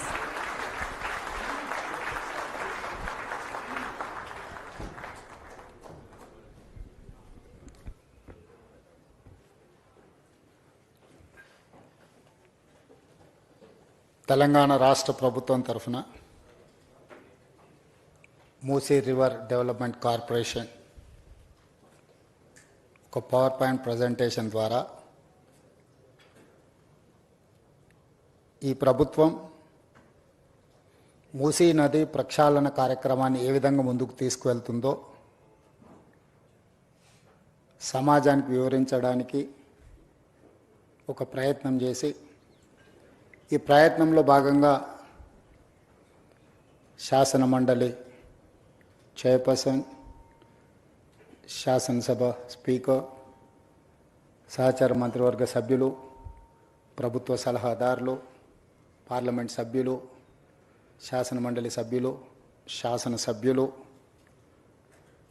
ఈ దేశంలో ఉన్న ప్రముఖులను, నిర్మాణ సంస్థల్ని, environment ఎక్స్పర్ట్స్ని, climate changes మీద research స్కాలర్స్ని, అదేవిధంగా దేశం యొక్క ఆర్థిక వ్యవస్థను బలోపేతం చేయడానికి ప్రయత్నం చేస్తున్న ప్రముఖులను అందరినీ ఆహ్వానించి ప్రజల్ని ఆందోళనకు గురి చేసే విధంగా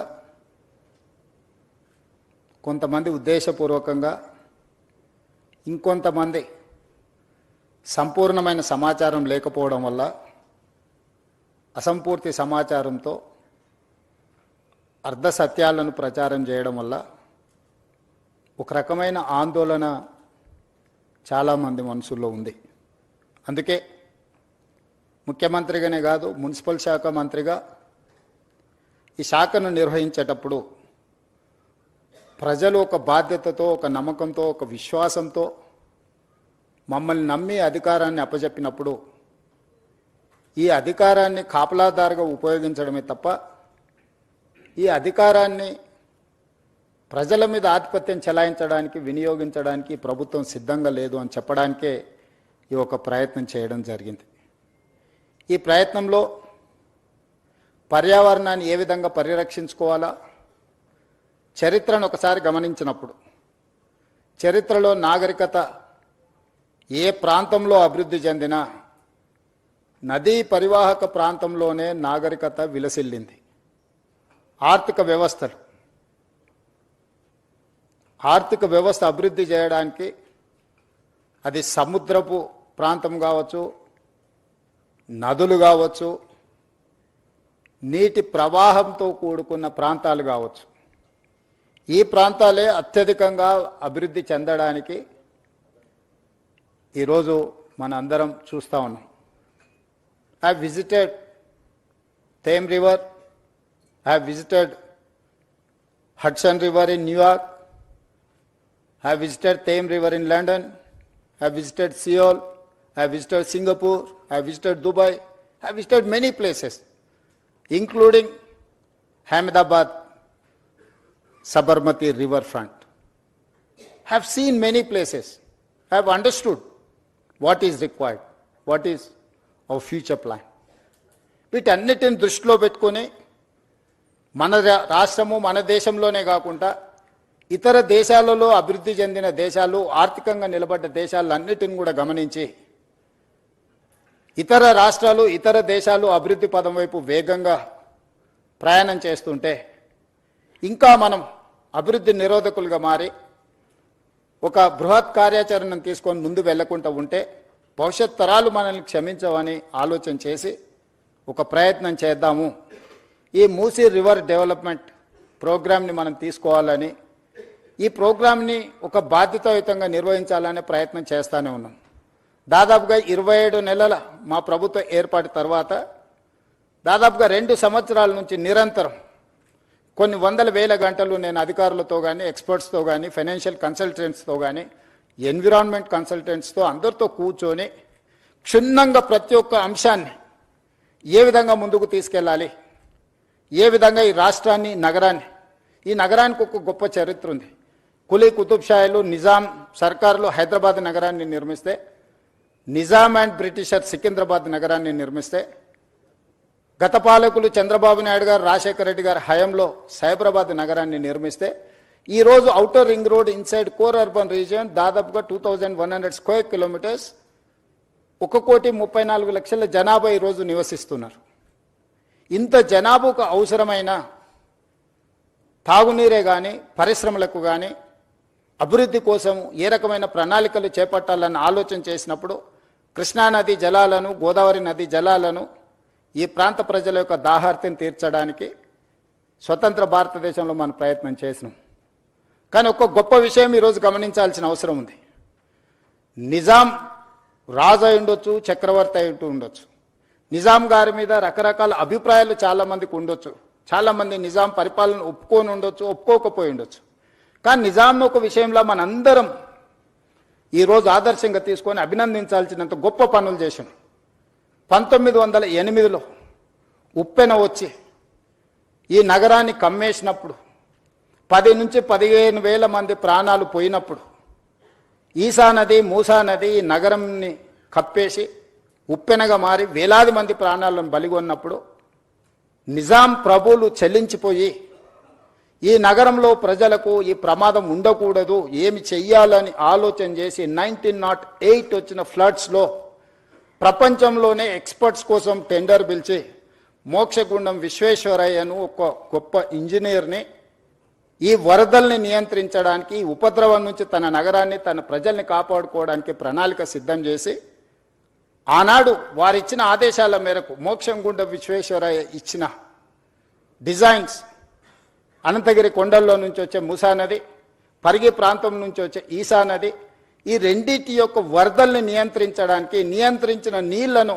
ప్రజలకు ఉపయోగించడానికి ఒక పక్కన హిమాయత్ సాగర్, ఇంకొక పక్కన ఉస్మాన్ సాగర్ని నిర్మించి 1921 104 సంవత్సరాల క్రితం నిర్మించిన ఉస్మాన్ సాగర్, హిమాయత్ సాగర్ ఈ రోజుకి హైదరాబాద్ ప్రజల యొక్క దాహార్తిని తీరుస్తున్నాయి.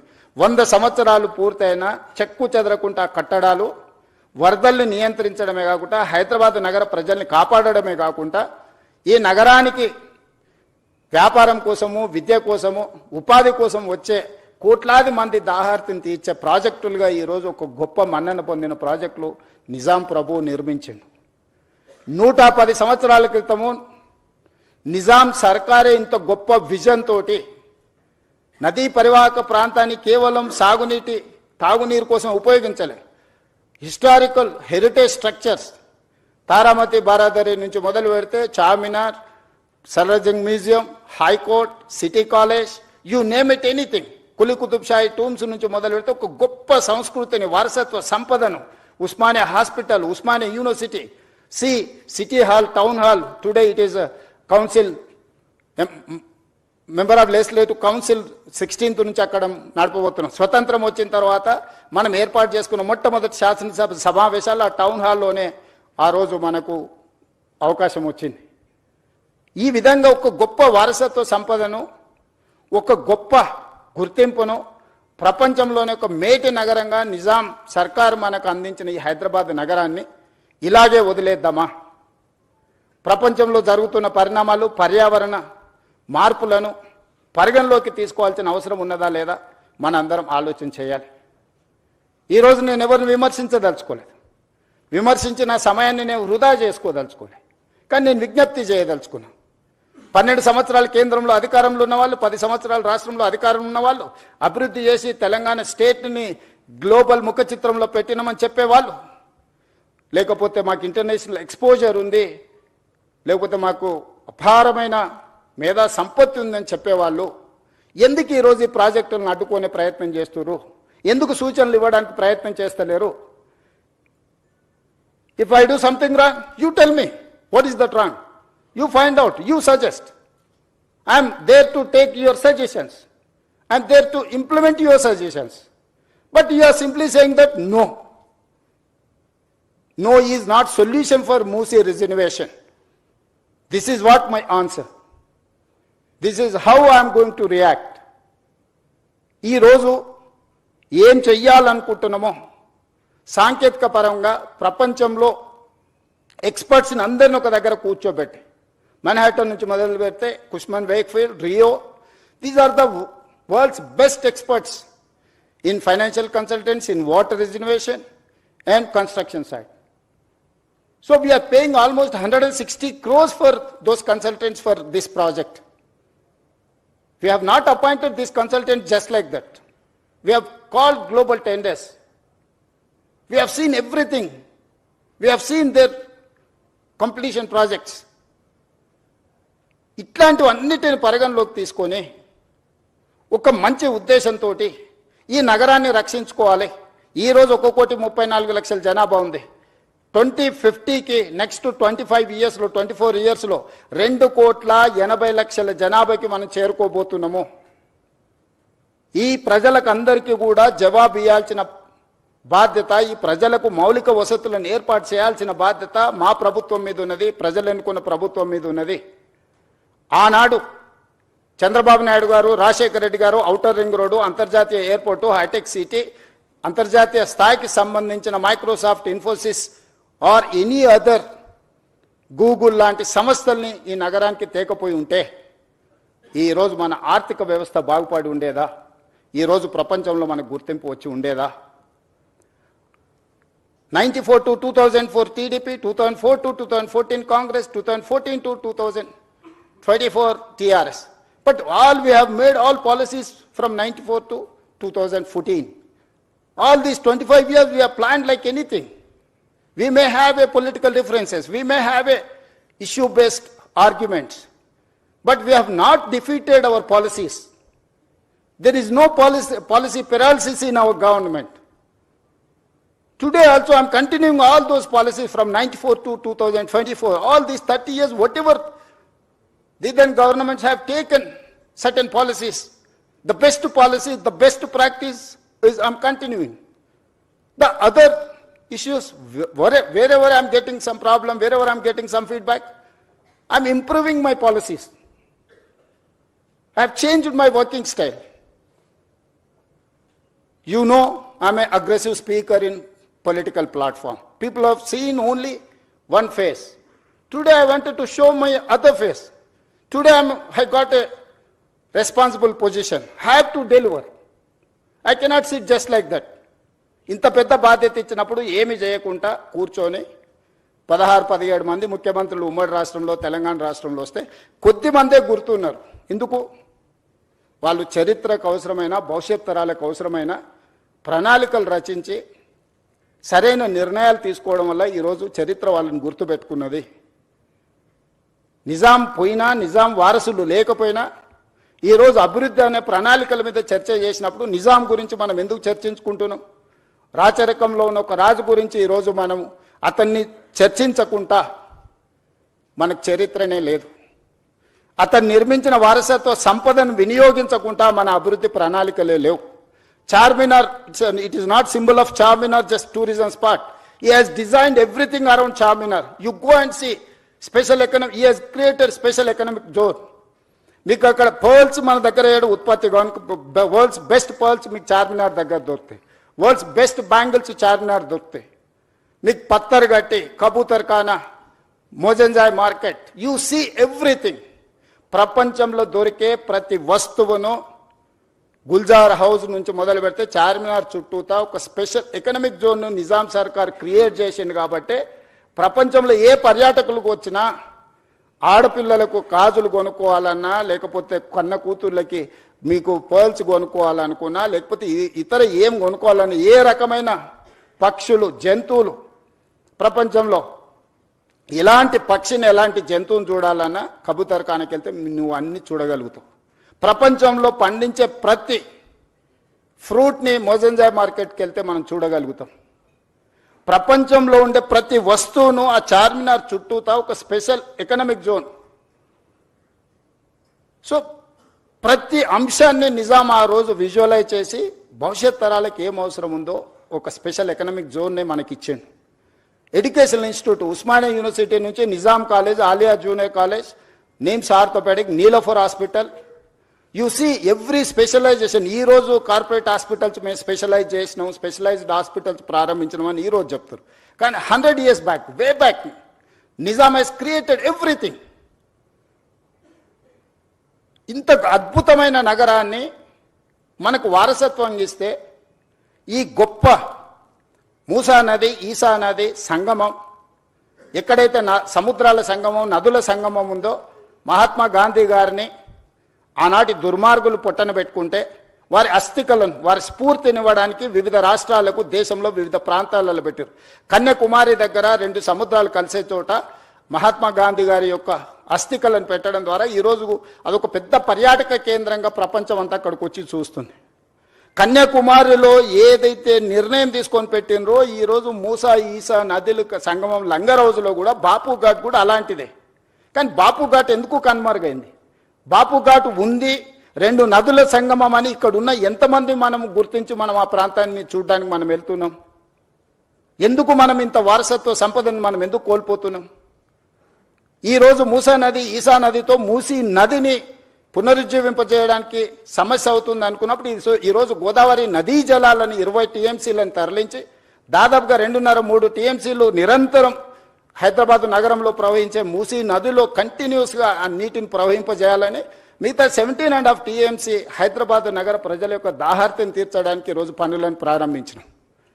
ఈరోజు మీరు ఎంతసేపు నా రంగారెడ్డి జిల్లా హైదరాబాద్కు పరిమితం అయిపోయి ఆలోచన చేస్తున్నాం. ఈరోజు ఇక్కడ నివాసాలు ఏర్పరచుకున్న వాళ్ళకి జరుగుతున్న సమస్యల గురించి మనం చర్చిస్తున్నాం. నేను కూడా సానుభూతితో ఉన్నాను. కానీ కిందున్న నల్గొండ గురించి ఒకరైనా ఆలోచన చేస్తుండ్రా? ఈరోజు ఫార్మా కంపెనీల కాలుష్యము, నగరంలో వెదజల్లుతున్న కాలుష్యం, నగరంలో ఉన్న డ్రైనేజీలు, ఆత్మహత్యలు చేసుకున్న మనుషుల కలేబరాలు, అంబర్పేటలో ఉన్న శ్మశాన వాటికలు, ఈ మూసీ నదిలో చనిపోతున్న పశువుల కలేబరాలు, ఒక విషం, ఒక కాలుష్యం, అది కాలుష్యం దాటి విషంగా మారి ఈరోజు నల్గొండ ప్రజల జీవితాలను అతలాకుతలం చేస్తుంది. ఒక స్టడీస్ ప్రకారము world health organisation has given no ఇక్కడ లివబుల్ కండిషన్స్ ఇది నివాసయోగ్యమైన ప్రాంతం కాదు బికాజ్ ఆఫ్ ఫ్లోరైడ్ అని చెప్పి ఒక పక్కన నల్గొండ ప్రజలకు ప్రకృతే ఒక శిక్ష విధిస్తే ఈరోజు మానవ తప్పిదాల వల్ల ఈరోజు మూసీ నది పరివాహక ప్రాంతంలో ఉన్న గ్రామాలు భువనగిరి నుంచి ఆలేరు వరకు, ఆ కిందికి వెళ్తే వాడపల్లి వరకు వెళ్తే ఆ నదీ పరివాహక ప్రాంతంలో నివసిస్తున్న వాళ్లకు ఆడపిల్లలకు పెళ్లి అయితే ప్రెగ్నెన్సీ ప్రాబ్లమ్స్ ఉన్నాయి. ఈరోజు ఆ ప్రాంతంలో పిల్లనివ్వడానికి వెనక ముందు ఆలోచన చేస్తున్నారు. ఆ ప్రాంతంలో పండించే పంటలు ఈ నీళ్లను వినియోగించడం వల్ల తినడానికి ఉపయోగం లేని పరిస్థితులు వచ్చినాయి. ఆ ప్రాంతంలో పండించిన కూరగాయలు కానీ ఆ ప్రాంతంలో పండించిన పంటలు కానీ తింటే వాటి వల్ల వచ్చే సమస్యలు అనంతము. నల్గొండ జిల్లా ప్రజలకి శిక్ష అవసరం ఉందా? ఆ ప్రజల్ని కాపాడాల్సిన బాధ్యత ఎవరు? నల్గొండ ప్రజలు మన వాళ్ళు కాదా? మనతో లేరా? రంగారెడ్డి జిల్లాలో మొదలైన మూసా ఈసా నది హైదరాబాద్కు నగరకు రాగానే కలుషితం అయిపోయింది, వ్యర్థాలతో నిండిపోయింది. మానవ కలేబరాలతోని, పశువుల కలేబరాలతోని, పరిశ్రమలు వెదజల్లుతున్న కాలుష్యంతో ఈరోజు భరించలేని కంపు. ఒకనాడు ఎంత విశాలంగా ఉన్న మూసీ నది ఇవాళ మీకు అందరికీ హిస్టరీ అంతా, చరిత్రను అంతా కూడా మా అధికారులు మీకు చూపించే ప్రయత్నం చేసిండ్రు, వాస్తవాలను వివరించే ప్రయత్నం చేసిండ్రు. అలాంటి చరిత్ర ఈరోజు కాలగర్భంలో కలిసిపోతుంది. మన చరిత్రను మనమే ఉద్దేశపూర్వకంగా రాజకీయ అవసరాల కోసం, రాజకీయ ప్రయోజనాల కోసం దీన్ని చరిత్ర కాలగర్భంలో కలిపేద్దామా, లేకపోతే నగరం యొక్క చరిత్రను పునరుజ్జీవింపజేసుకుందామా? ఈరోజు మేము తీసుకొస్తున్న ప్రాజెక్ట్ ఎవరికి వ్యతిరేకం కాదే. ఈరోజు ఒకప్పుడు హైదరాబాద్లో 30 ఫీట్ల రోడ్లు ఉండేవి. అంతెందుకు అత్యంత శ్రీమంతులు నివసించే Jubilee Hills road number 36 almost 25-30 feet road ఉండే. I've seen that road. మేము పోయేవాళ్ళం. ఈరోజు 150 ఫీట్లకు విస్తరించిన రోడ్ నెంబర్ 45 40 ఫీట్లు ఉండేది. ఈరోజు 150 ఫీట్ రోడ్ అయింది. ఈరోజు పంచగుట్ట నుంచి పైకి పోయేదానికి కానీ మీరు చూడండి, ఏ రోడ్లు అయినా ఫ్లైఓవర్లు అయినా ఓల్డ్ సిటీలో, ఈరోజు ఓల్డ్ సిటీలో సాలార్జంగ్ మ్యూజియం నుంచి ప్రతి ఏరియాలో ఇరుకైన సందులు, నిజాం కట్టిన పట్టణం కాబట్టి ఆ రోజు ఉన్న పరిస్థితుల ప్రకారం రోడ్లు వేస్తే ఈరోజు ఓల్డ్ సిటీలో ఉండే ప్రజలు వాళ్ళే ముందుకొచ్చి స్వచ్ఛందంగా మా రోడ్లను విస్తరించండి, మేము స్వచ్ఛందంగా ముందుకు వస్తాము, మాకు నష్టపరిహారం ఇవ్వండి అంటే ఈరోజు ఓల్డ్ సిటీలో మెట్రో విస్తరించడానికి గౌలిగూడ నుంచి ఫలక్నమా నుంచి చంద్రాయన్గుట్ట వరకు ఈ రోడ్ల విస్తరణ కార్యక్రమాలు వేగంగా జరుగుతున్నాయి.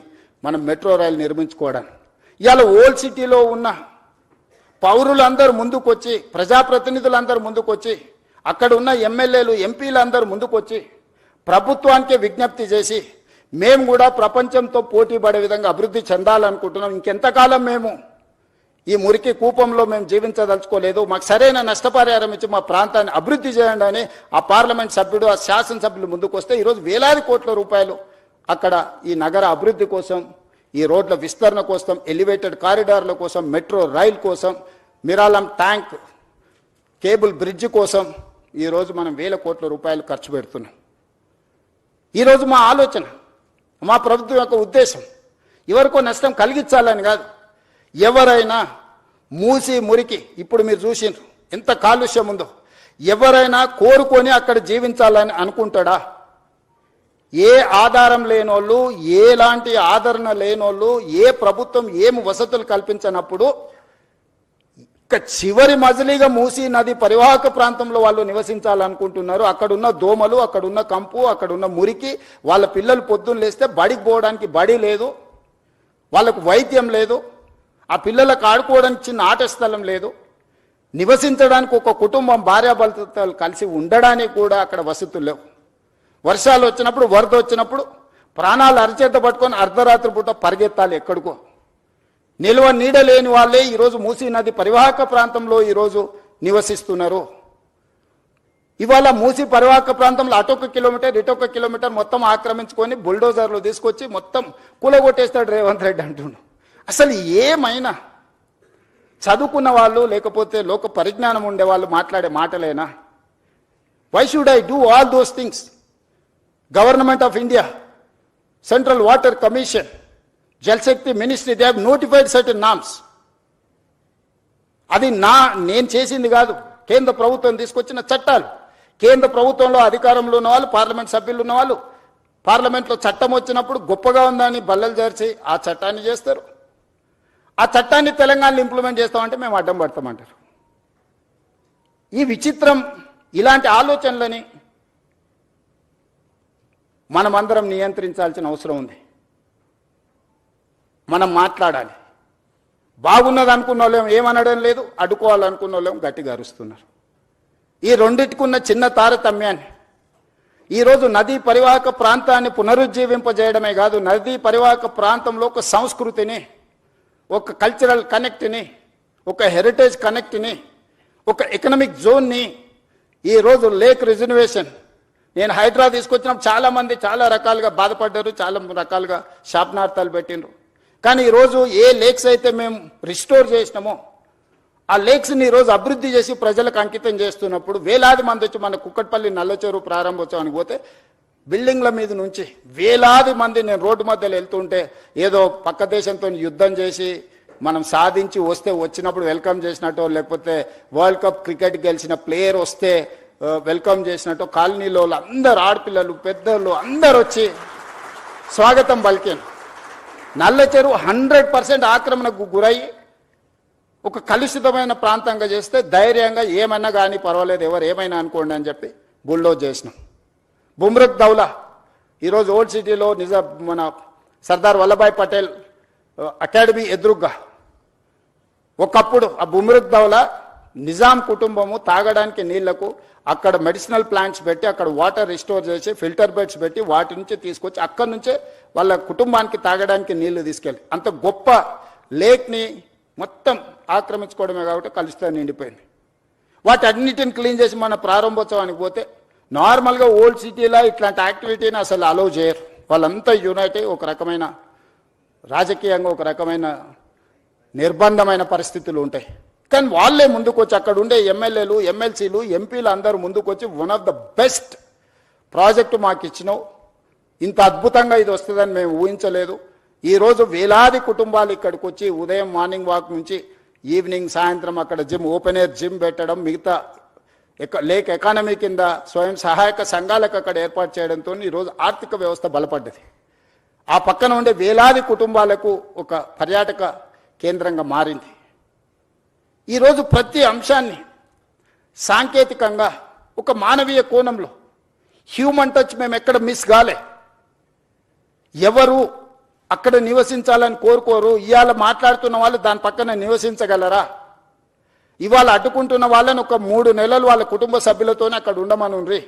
ఒక కంటైనర్ హౌస్ ఇస్తాను నేను, ఒకవేళ గుడిసెలలో వాళ్ళకు ఉండడానికి ఇబ్బంది అయితే రాష్ట్ర ప్రభుత్వం తరఫున మూసీ రివర్ డెవలప్మెంట్ కార్పొరేషన్ తరఫున ఆ మూసీ నది పరివాహక ప్రాంతంలో కంటైనర్ హౌస్ ఇస్తాం మీకు with all facilities other than Musi ప్రక్షాళన.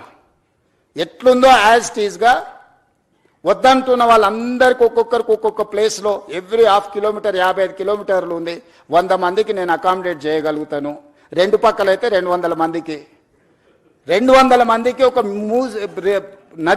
మూసీ నది పక్కన కంటైనర్ హౌస్లు ఇస్తా. ఒక 3 నెలలు మీరు అక్కడ ఉండండి. మీరు ఎందుకు వాళ్ళ జీవితాలతో చెలగాటం ఆడుకుంటుర్రు?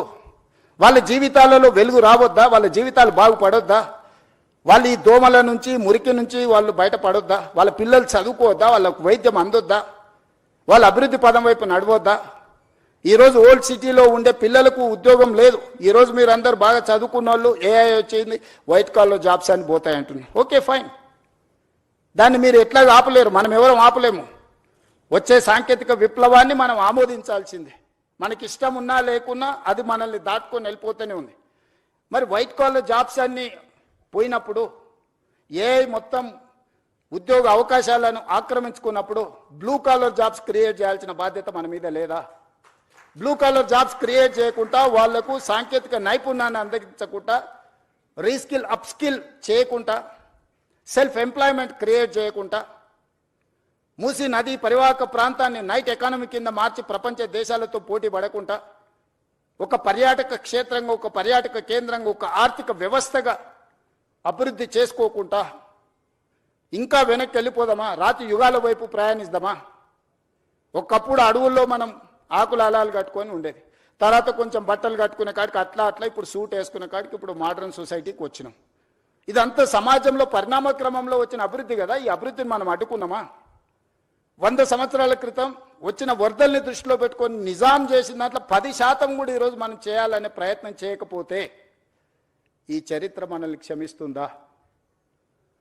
ఈ చరిత్ర తిరగ రాసుకోవాల్సిన అవసరము, ఇప్పుడు రాయకపోతే ఎప్పుడు రాయలేమన్న పరిస్థితులు ఈ మేధావులకు అర్థం కావడం లేదా? ఇవాళ defence, they don't give even single inch of land, they don't allow you to see that land. Today I wanted to appreciate my army people and my defense minister. He has prepared to give 100+ acres in Bapu Gandhi Sarovar, where our army people are training, Agniveers are training there. They have decided to shift their Agniveer training camp some other place, and they are giving 100+ acres for this Gandhian ideology, where the MUSI is going to come up. అంటే దేశ సరిహద్దుల్లో భద్రతగా ఉండి దేశాన్ని కాపాడే వీర సైనికులు కూడా వందలాది ఎకరాల వాళ్ళ భూములను మూసీ నది ప్రక్షాళన కోసం ముందుకొచ్చి అప్పజెప్తుంటే, ఇవి ప్రభుత్వ భూములు చాలా వరకు, లేదా ప్రభుత్వ నిబంధనలకు ప్రైవేట్ భూములు ఉన్నా ప్రభుత్వ నిబంధనలు ఉన్నాయి. ఈరోజు గండిపేట నుంచి బాపు ఘాట్ వరకు 100 మీటర్ల బెడ్ విడ్త్లో నీళ్లు ప్రవహిస్తాయి. బోత్ సైడ్ 50 మీటర్ల బెడ్ విడ్త్లో రోడ్లు, ఇన్ఫ్రాస్ట్రక్చరు, ఎకనామిక్ జోన్, ఎవ్రీథింగ్ వస్తుంది.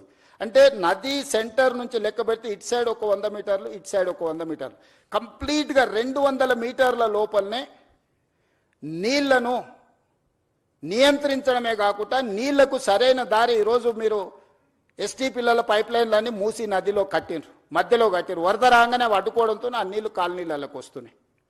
చెత్త వేయడం వల్ల, డెబ్రీస్ వేయడం వల్ల, కన్స్ట్రక్షన్ మెటీరియల్ మొత్తం తీసుకువెళ్ళి డంప్ చేయడం వల్ల అవి నిండడం వల్ల నీళ్ళు అక్కడి వరకు వేగంగా వచ్చి ఆగిపోతున్నాయి. ఒక దగ్గర 500 ఫీట్లు ఉంది, ఒక దగ్గర 50 ఫీట్లు ఉంది మూసీ నది.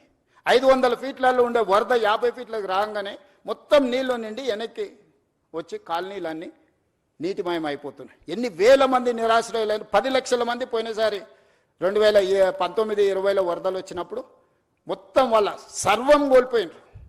నేను ఎంపీని, ప్రతి కాలనీ నేను తిరిగి వచ్చిన. జల్పల్లిలో ఈ రోజు కూడా 1st ఫ్లోర్ వరకు నీళ్ళు వచ్చి ఆగిపోయినాయి, నీళ్లు బయటికి పోవడం లేదు. జల్పల్లి ప్రాంతంలో కాలనీలు మునిగిపోయినాయి. ఈరోజు నీళ్లు మనం ఉన్న ప్రాంతాలకు వస్తలేవు. నీళ్లున్న ప్రాంతాన్ని మనం పోవడం వల్ల వాటికి దారి తెలవక అవి మన దగ్గరకు వస్తున్నాయి. నీళ్లుండే ప్రాంతాన్ని నీళ్లకు వదిలేస్తే నీళ్లు మన దగ్గరికి ఎందుకు వస్తాయి? ఈరోజు కాలనీలకు లేకపోతే సిటీలకు నీళ్లు వస్తున్నాయంటే ఆ నీళ్లు ప్రవహించే చెరువులు కావచ్చు, కుంటలు కావచ్చు, నాలాలు కావచ్చు, మూసీ నది కావచ్చు, ఆ నీటి పరివాహక ప్రాంతాలను మనం ఆక్రమించుకోవడం వల్ల all these are man made disasters. We have created all those disaster. వాటికి ఏ దారి తెలియక మన దారిలోకి వస్తున్నాయి, మన ఇంట్లోకి వస్తున్నాయి. వాటిని పకడ్బందీ ప్రణాళికతోటి మూసీ నది, ఈసా నది, గోదావరి నది నదుల త్రివేణి సంగమాన్ని తీసుకెళ్లి కృష్ణా నదిలో కలవడానికి అవసరమైన అభివృద్ధి కార్యక్రమాలు చేసినప్పుడు ఈ నదులు మన సంస్కృతిని, నాగరికతనే కాదు మన ఆర్థిక ప్రయోజనాన్ని చేకూర్చడానికి, ప్రపంచంలో మన గౌరవాన్ని పెంచడానికి ఉపయోగపడుతుంది. ఈరోజు మూసీ నది పునరుద్ధరణ కార్యక్రమము బ్యూటిఫికేషన్ లేకపోతే లూటిఫికేషన్ అని కొంతమంది తెలివితేటలన్నీ ప్రదర్శించి ఏదైతే మాట్లాడుతుందో, గాంధీ స్టాచ్యూకే 5,000 కోట్లు ఖర్చు పెడుతున్నారు అన్నారు. Hardly we are spending for Gandhi statue 70 crores, maybe I don't know exact calculation, 70-75 crores. They have spent 220 crores for Ambedkar statue. We have not opposed for that. Yes, we need Ambedkar ideology. At the same time, we need Gandhian ideology. Yes, conquer one country without any violence, with peace. He won one war. ప్రపంచంలో ఒక యుద్ధాన్ని శాంతితోని గెలవచ్చని ప్రపంచానికి గొప్ప సందేశం ఇచ్చిన వ్యక్తి ఎవరంటే మహాత్మా గాంధీ. ఒక దేశం యొక్క స్వతంత్రాన్ని శాంతి ద్వారా సాధించిన వాళ్ళు ఈ భూమి మీదనే పుట్టలేదు ఇంతవరకు. ఈ ప్రపంచంలో ఎవరికీ అంత గొప్ప చరిత్ర లేదు.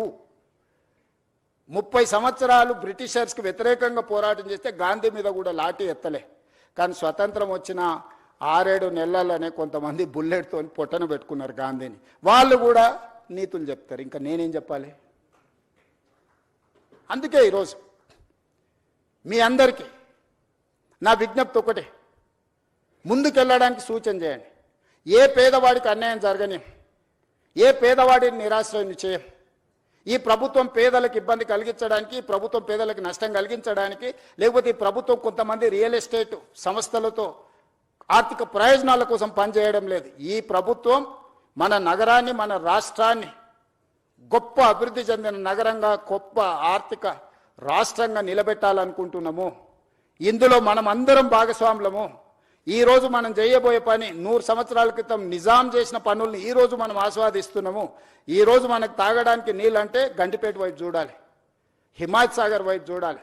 పిల్లలు పర్యాటక క్షేత్రానికి వెళ్ళాలనుకుంటే గండిపేట హిమాయత్ సాగర్ దగ్గరికి వెళ్ళాలి. 100 సంవత్సరాల క్రితం వారసత్వ సంపదను నిజాం అందించిన కాబట్టి చార్మినార్ చూడడానికి వెళ్తున్నాము. అంతకంటే ముందున్న గోల్కొండ దగ్గరికి వెళ్తున్నాము. లేకపోతే హైకోర్టు ఈరోజు ఎక్కడున్నది, ఉస్మానియా హాస్పిటల్ ఎక్కడున్నది, సిటీ కాలేజ్ ఎక్కడున్నది, సాలార్జంగ్ మ్యూజియం ఎక్కడున్నది, నిజాం కాలేజ్ ఎక్కడున్నది, ఇవన్నీ గొప్ప వారసత్వ కట్టడాలు చరిత్రతో పాటు ఒక నాలెడ్జ్ హబ్గా క్రియేట్ చేసింది కాబట్టి ఈరోజు మనం గొప్పగా రాణించగలిగినాము. మనం వచ్చిన తర్వాత గొప్పగా కట్టుకున్నది ఒకటి చెప్పండి. 75 సంవత్సరాల స్వతంత్ర భారతంలో అద్భుతమైన కట్టడం, చరిత్రలో మనకు పేరు తెచ్చిపెట్టగలిగిన కట్టడం ఒక్కటైనా మనం కట్టుకోగలిగినమా? వరంగల్ వెళ్తే వేయి స్తంభాల గుడి చెప్పుకోవాలి, అక్కడికి వెళ్తే రామప్ప మందిరం చెప్పుకోవాలా, ఇంకొక దగ్గరికి వెళ్తే ఇంకొక చరిత్రను చెప్పుకోవాలా, అలంపూర్ వెళ్తే శక్తిపీఠం గురించి చెప్పుకోవాలి, కృష్ణానది పరివాహక ప్రాంతంలో రాజులు కట్టిన గొప్ప గొప్ప మందిరాలను చెప్పుకుంటున్నాం తప్ప మనం చరిత్రకారులం కావాల్సిన అవసరం లేదా? మన చరిత్రను తిరిగి మళ్ళీ రాసుకునే అవకాశం మనకు వచ్చినప్పుడు మనం వదులుకోవాలా? ఈరోజు ప్రాజెక్ట్ కాస్ట్ ఇక్కడ చూపించినాం. 21 kilometers ఉస్మాన్ సాగర్ నుంచి గాంధీ సరోవర్ 11.5 kilometers రఫ్లీ, హిమాయత్ సాగర్ టు గాంధీ సరోవర్ 9.5 kilometers రఫ్లీ. Put together the entire project cost is hardly 6,500 to 7,000 crores. In that project, Gandhi statue and building structure and everything may be 200-250 crores. Not even less than 1% of that project, or otherwise 2%. ఇలాంటి తప్పుడు ప్రచారాలు కొంతమంది రాజకీయ నాయకులకు ప్రయోజనం ఉండొచ్చు. తప్పుడు ప్రచారంతో స్వార్థం ఉండొచ్చు. మేము చేయలేని పని ఇంకెవ్వరు చేయొద్దని అడ్డుకునే దేవతలు యజ్ఞాలు యాగాలు చేసి లోక కళ్యాణం కోసం చేసినప్పుడు రాక్షసులు కూడా అడ్డుకోవడానికి వచ్చి అందులో రక్త మాంసాలు పోసేటోళ్ళు. శుక్రాచార్యుడు, ఆయన శిష్యులు మారీచుడు, సుబాహుడు దేవతలు యజ్ఞాలు యాగాలు చేసినప్పుడు శుక్రాచార్యుడు ఆయన శిష్యులు వచ్చి ఈ యజ్ఞాలను భగ్నం చేసి లోక కళ్యాణం జరగొద్దని రక్త మాంసాలను ఆ యాగంలో వీళ్ళు నెయ్యి పండ్లు ఫలాలు వీళ్ళేస్తే పైనుంచి వాళ్ళు రక్తం మాంసాలు అందులో పోసేటోళ్ళు. అయినా దేవతలు యజ్ఞాలు యాగాలు మానలేదే. ఆ మారీచుడే కదా సీతమ్మను ఎత్తుకుపోవడానికి రావణాసురుడి మేనమామ మారీచుడు. మేనమామను రావణాసురుడు కోరుకుంటే మారీచుడు మాయలేడి రూపంలో వచ్చి సీతను ఎత్తుకోవడానికి పోతే రాముడి చేతిలో మారీచుడు పోయిండు, సుబాహుడు పోయిండు, రావణాసురుడు పోయిండు, అందరు పోయిండు. లోక కళ్యాణం కోసం మంచి పనులు చేపట్టినప్పుడు సహకరించుకోవడానికి మీకు మనసు రాకపోతే పర్వాలేదు, అడ్డుకునే ప్రయత్నం చేయకండి దయచేసి. దయచేసి ఈ ప్రభుత్వం ఓపెన్గా మిమ్మల్ని వెల్కమ్ చేస్తుంది. రేపు శాసనసభలో కూడా ఇది చర్చకు పెడతాను. శాసనసభలో మీరు వీలైనంత మేరకు సలహాలు సూచనలు ఇవ్వండి ముందుకెళ్ళడానికి. ఇంకా మీకున్న అనుభవాన్ని, మీరు ప్రపంచంలో చాలా చదువుకొని వచ్చారు, గొప్ప గొప్ప యూనివర్సిటీలలో చదువుకున్నామంటూ. నేను గవర్నమెంట్ స్కూల్లోనే చదువుకొని వచ్చిన, నేను గవర్నమెంట్ స్టూడెంట్ని. నేను ప్రభుత్వ పాఠశాలలో చదువుకున్న మధ్యతరగతి వ్యవసాయ కుటుంబం నుంచి వచ్చిన వాడిని. నేను చూసి నేర్చుకున్నది అమలు చేయడానికి ప్రయత్నం చేస్తున్నా. నాకు గొప్ప విద్యలేం రావు, కానీ చూస్తే నేర్చుకోగలిగిన తెలివితేటలు ఉన్నాయి నాకు. అందుకే ప్రపంచంలో ఉన్న అభివృద్ధిలో నేను చూసి వచ్చిన. సేయింగ్ ఇస్ బిలీఫ్ అంటారు, నకల్ మారనేకి వెళ్ళి అకల్ రహనా అంటారు. ఇన్ని ప్రాజెక్టులను చూసినాము, కనీసం వాటి నకలు కొట్టినా కూడా ప్రపంచంలో ఒక గొప్ప అద్భుతమైన కట్టడాన్ని మనం కట్టొచ్చు. దీనికోసం పెద్దగా సైంటిస్ట్ కావాల్సిన అవసరం లేదు, కామన్ సెన్స్ ఉంటే సరిపోద్ది. అది కూడా లేకుండా మాట్లాడితే ఇంకా నేను చేయగలిగింది ఏముంది, జాలిపడడం తప్ప. నాకున్న అవకాశం ఏంది, మీరందరు సలహా చేయండి, మీరందరు తీర్మానం చేయండి. వద్దు ఈ ప్రాజెక్ట్ ఆపేద్దామంటే I don't have any issues. మీ అందరికి ఇష్టం లేని అభివృద్ధిని నేను ఎందుకు చేస్తాను? ఈ అభివృద్ధిని చేసి నేనేం నాతో పాటు తీసుకెళ్లేదు ఉందా? లేదే. ఆర్టీజీఎస్ కూడా లేదు పైకి పోయినప్పుడు ట్రాన్స్ఫర్ చేసుకోవడానికి. పోస్ట్ డేటెడ్ చెక్స్ ఇచ్చినా కూడా పైన పోయినాక ఎన్కాష్ చేసుకోవడానికి ఏం లేదు. ఏం చేసినా ఇక్కడనే వదిలేళ్ళాలి, ఏం సంపాదించినా ఇక్కడనే వదిలేళ్ళాలి. మీరు అందరు ఎవరన్నా ఏమన్నా ఫెసిలిటీ ఉంది భవిష్యత్తులో వస్తుంది అనుకుంటారేమో, చంద్రమండలం పోవడానికి అవకాశం ఉంది కాబట్టి సంపాదించింది పైకి పోయినప్పుడు ఆర్టీజీఎస్ కింద బదిలీ చేసుకోవచ్చు అని. I don't think so. A technology వచ్చినా అది అసాధ్యము. మనం చేసిన మంచి ఇక్కడే ఉంటుంది, మనం చేసిన చెడు ఇక్కడే ఉంటుంది. కాకపోతే మంచికైనా చెడుకైనా నేను మంచికి ప్రతినిధిని కావాలనుకుంటున్నా. రెండు మంచి పనులు చేయడం ద్వారా ఈ సమాజానికి ఉపయోగపడితే నాకు ఇచ్చిన అవకాశాన్ని సార్థకత చేకూరుతుంది అని యంగ్ ఏజ్లో ఒక వ్యవసాయ కుటుంబం నుంచి, గ్రామీణ ప్రాంతంలో నుంచి చదువుకొని వచ్చిన నాకు ప్రజలు ఇంత ఒక గొప్ప అవకాశాన్ని ఇచ్చారు. తెలంగాణ రాష్ట్రానికి 2వ ముఖ్యమంత్రిగా. చాలామందికి రాజకీయాలలో ఉండే వాళ్ళకి సర్పంచ్ నుంచి పార్లమెంట్ వరకు ఉన్న ప్రతి ఒక్కరికి ఒక ఆలోచన ఉంటుంది, ఒక్కసారైనా ముఖ్యమంత్రి అయితే బాగుండని. కానీ నాకు దేవుడు 2వ ముఖ్యమంత్రిగా అవకాశం ఇచ్చిండు. 2 సంవత్సరాల 3 నెలలు చాలా మంచిగా పూర్తి చేసిన, ప్రణాళికలు సిద్ధం చేసిన. దేవుడిచ్చిన అవకాశాన్ని నేను వృధా చేయదలుచుకోలే. నేను స్ట్రాంగ్ ప్రాక్టీసింగ్ హిందూ. నేను ఫిలాసఫీని నమ్ముతా, కర్మ సిద్ధాంతాన్ని నమ్ముతానే. I respect other religions, but I follow my religion. నేను ప్రాక్టీసింగ్ హిందూని. ప్రాక్టీసింగ్ హిందూ అని అంటే కర్మ సిద్ధాంతాన్ని, మంచిని మంచు, చెడుని చెడు అనడమే ప్రాక్టీసింగ్ హిందూ యొక్క లక్షణం. అందుకే ఈరోజు ఈ ప్రాజెక్ట్ ఎవరికి వ్యతిరేకం కాదు. ఈ ప్రాజెక్టు ఎవరి ఆస్తులను గుంజుకోవడానికి కాదు. ఈ ప్రాజెక్ట్ అనేది భవిష్యత్ తరాల కోసం మనందరం కలిసి నిర్మించుకుంటున్న ప్రాజెక్ట్. ఇది నా ఒక్కడి వల్ల కాదు. ఇలా పవర్ పాయింట్ ప్రజెంటేషన్ చేయడానికి ఎన్నో రాత్రులు, ఎన్నో గంటలు, ఎంతోమంది ప్రయత్నం చేస్తే ఆ డీటెయిల్ ప్రాజెక్ట్ రిపోర్ట్ ఈరోజు సిద్ధం చేసినాము. దీన్ని ముందుకు తీసుకెళ్లాలంటే కూడా ఆర్థికంగా అన్ని రకాలుగా మీరందరూ సహకరిస్తేనే ఇది సాధ్యమవుతుంది. ఔటర్ రింగ్ రోడ్ ఎటు నుంచి అటు పోయినా 160 కిలోమీటర్ల, 80 కిలోమీటర్ల యావరేజ్, 70 కిలోమీటర్లు ఒక సైడ్, ఇంకో సైడ్ 91 కిలోమీటర్. కానీ ఇట్లా మీరు డైరెక్ట్గా వెళ్తే వితిన్ 41 కిలోమీటర్స్, 35 కిలోమీటర్, 41 కిలోమీటర్స్లో హైదరాబాద్ ప్రతి ట్రాఫిక్ జామ్లో నుంచి ఒక ట్రంపెట్ క్రియేట్ చేస్తున్నావు. చార్మినార్ నుంచి బయలుదేరితే నువ్వు ఔటర్ రింగ్ రోడ్ వెళ్ళాలంటే ఇప్పుడు సిటీ అంతా తిరగాలి, గంటల కొద్ది ట్రాఫిక్లో ఇరుక్కుంటున్నావు. ఇలా డైరెక్ట్ ఆ ట్రంపెట్ మీదకి వచ్చేసి ఫ్లైఓవర్ ఎక్కేస్తే, ఎలివేటెడ్ కారిడార్ ఎక్కితే, you wanted to go Vijayawada or any place, direct గౌరెల్లికి వెళ్ళిపోతావు. నువ్వు ఐటీ సైడ్ పోవాలనుకుంటే ఇటు వెళ్తావు.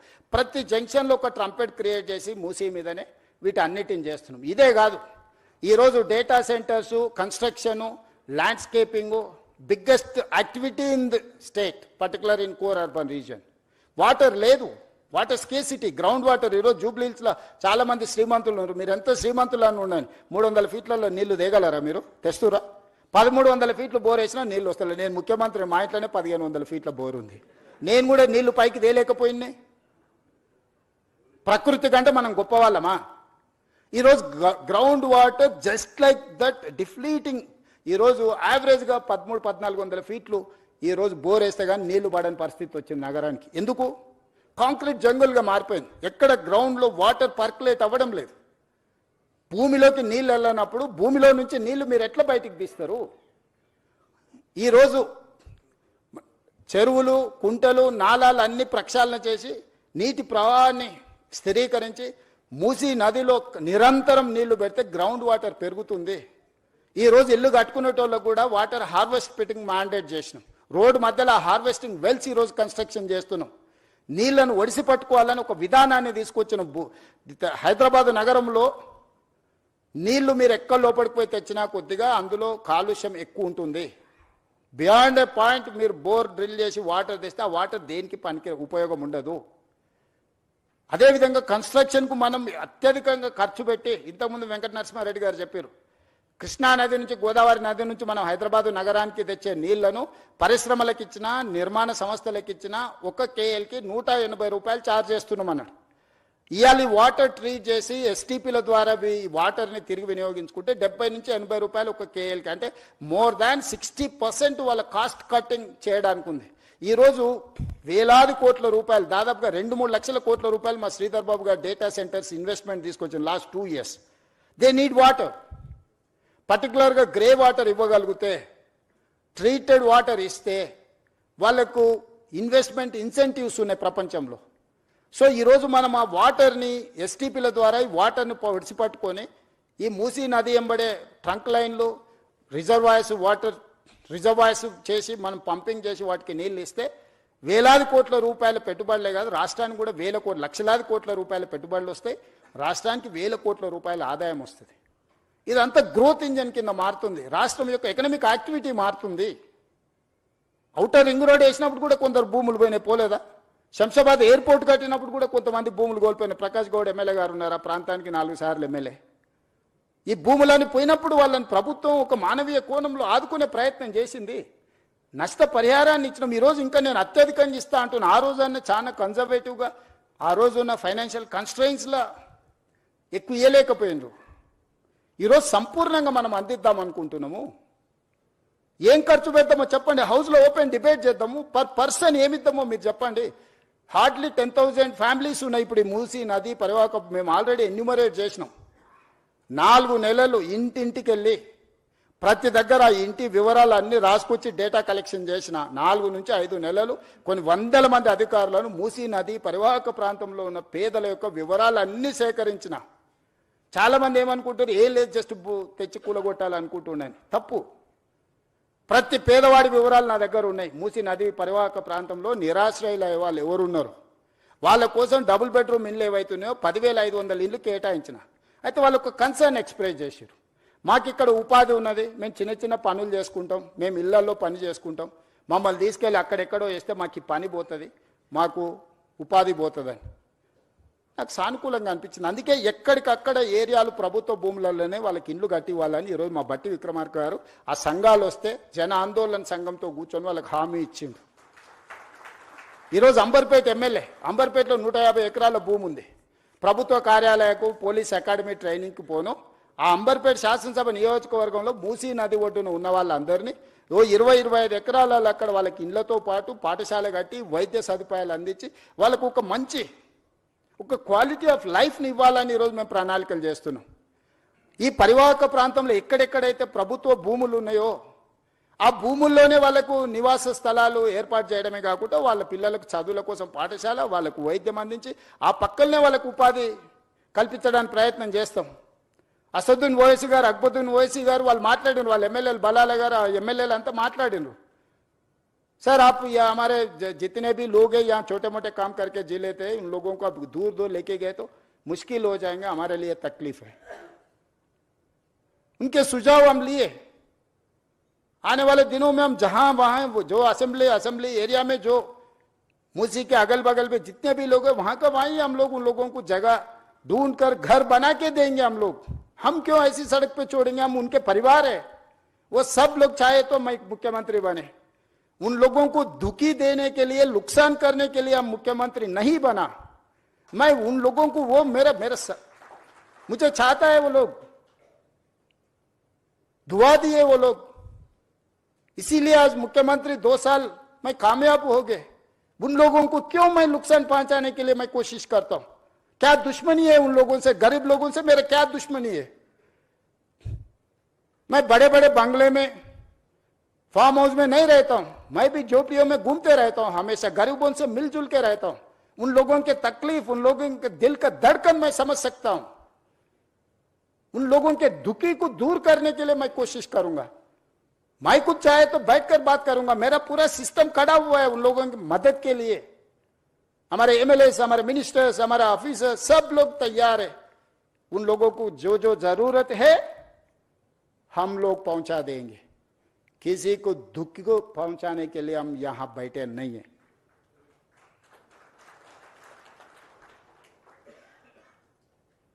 लोग समझ रहे होंगे, अरे यहां पर कुछ बना है, अरे रेवंत रेड्डी जी रियल एस्टेट के लिए सोचता है। हां, जरूर सोचता हूं, क्यों नहीं।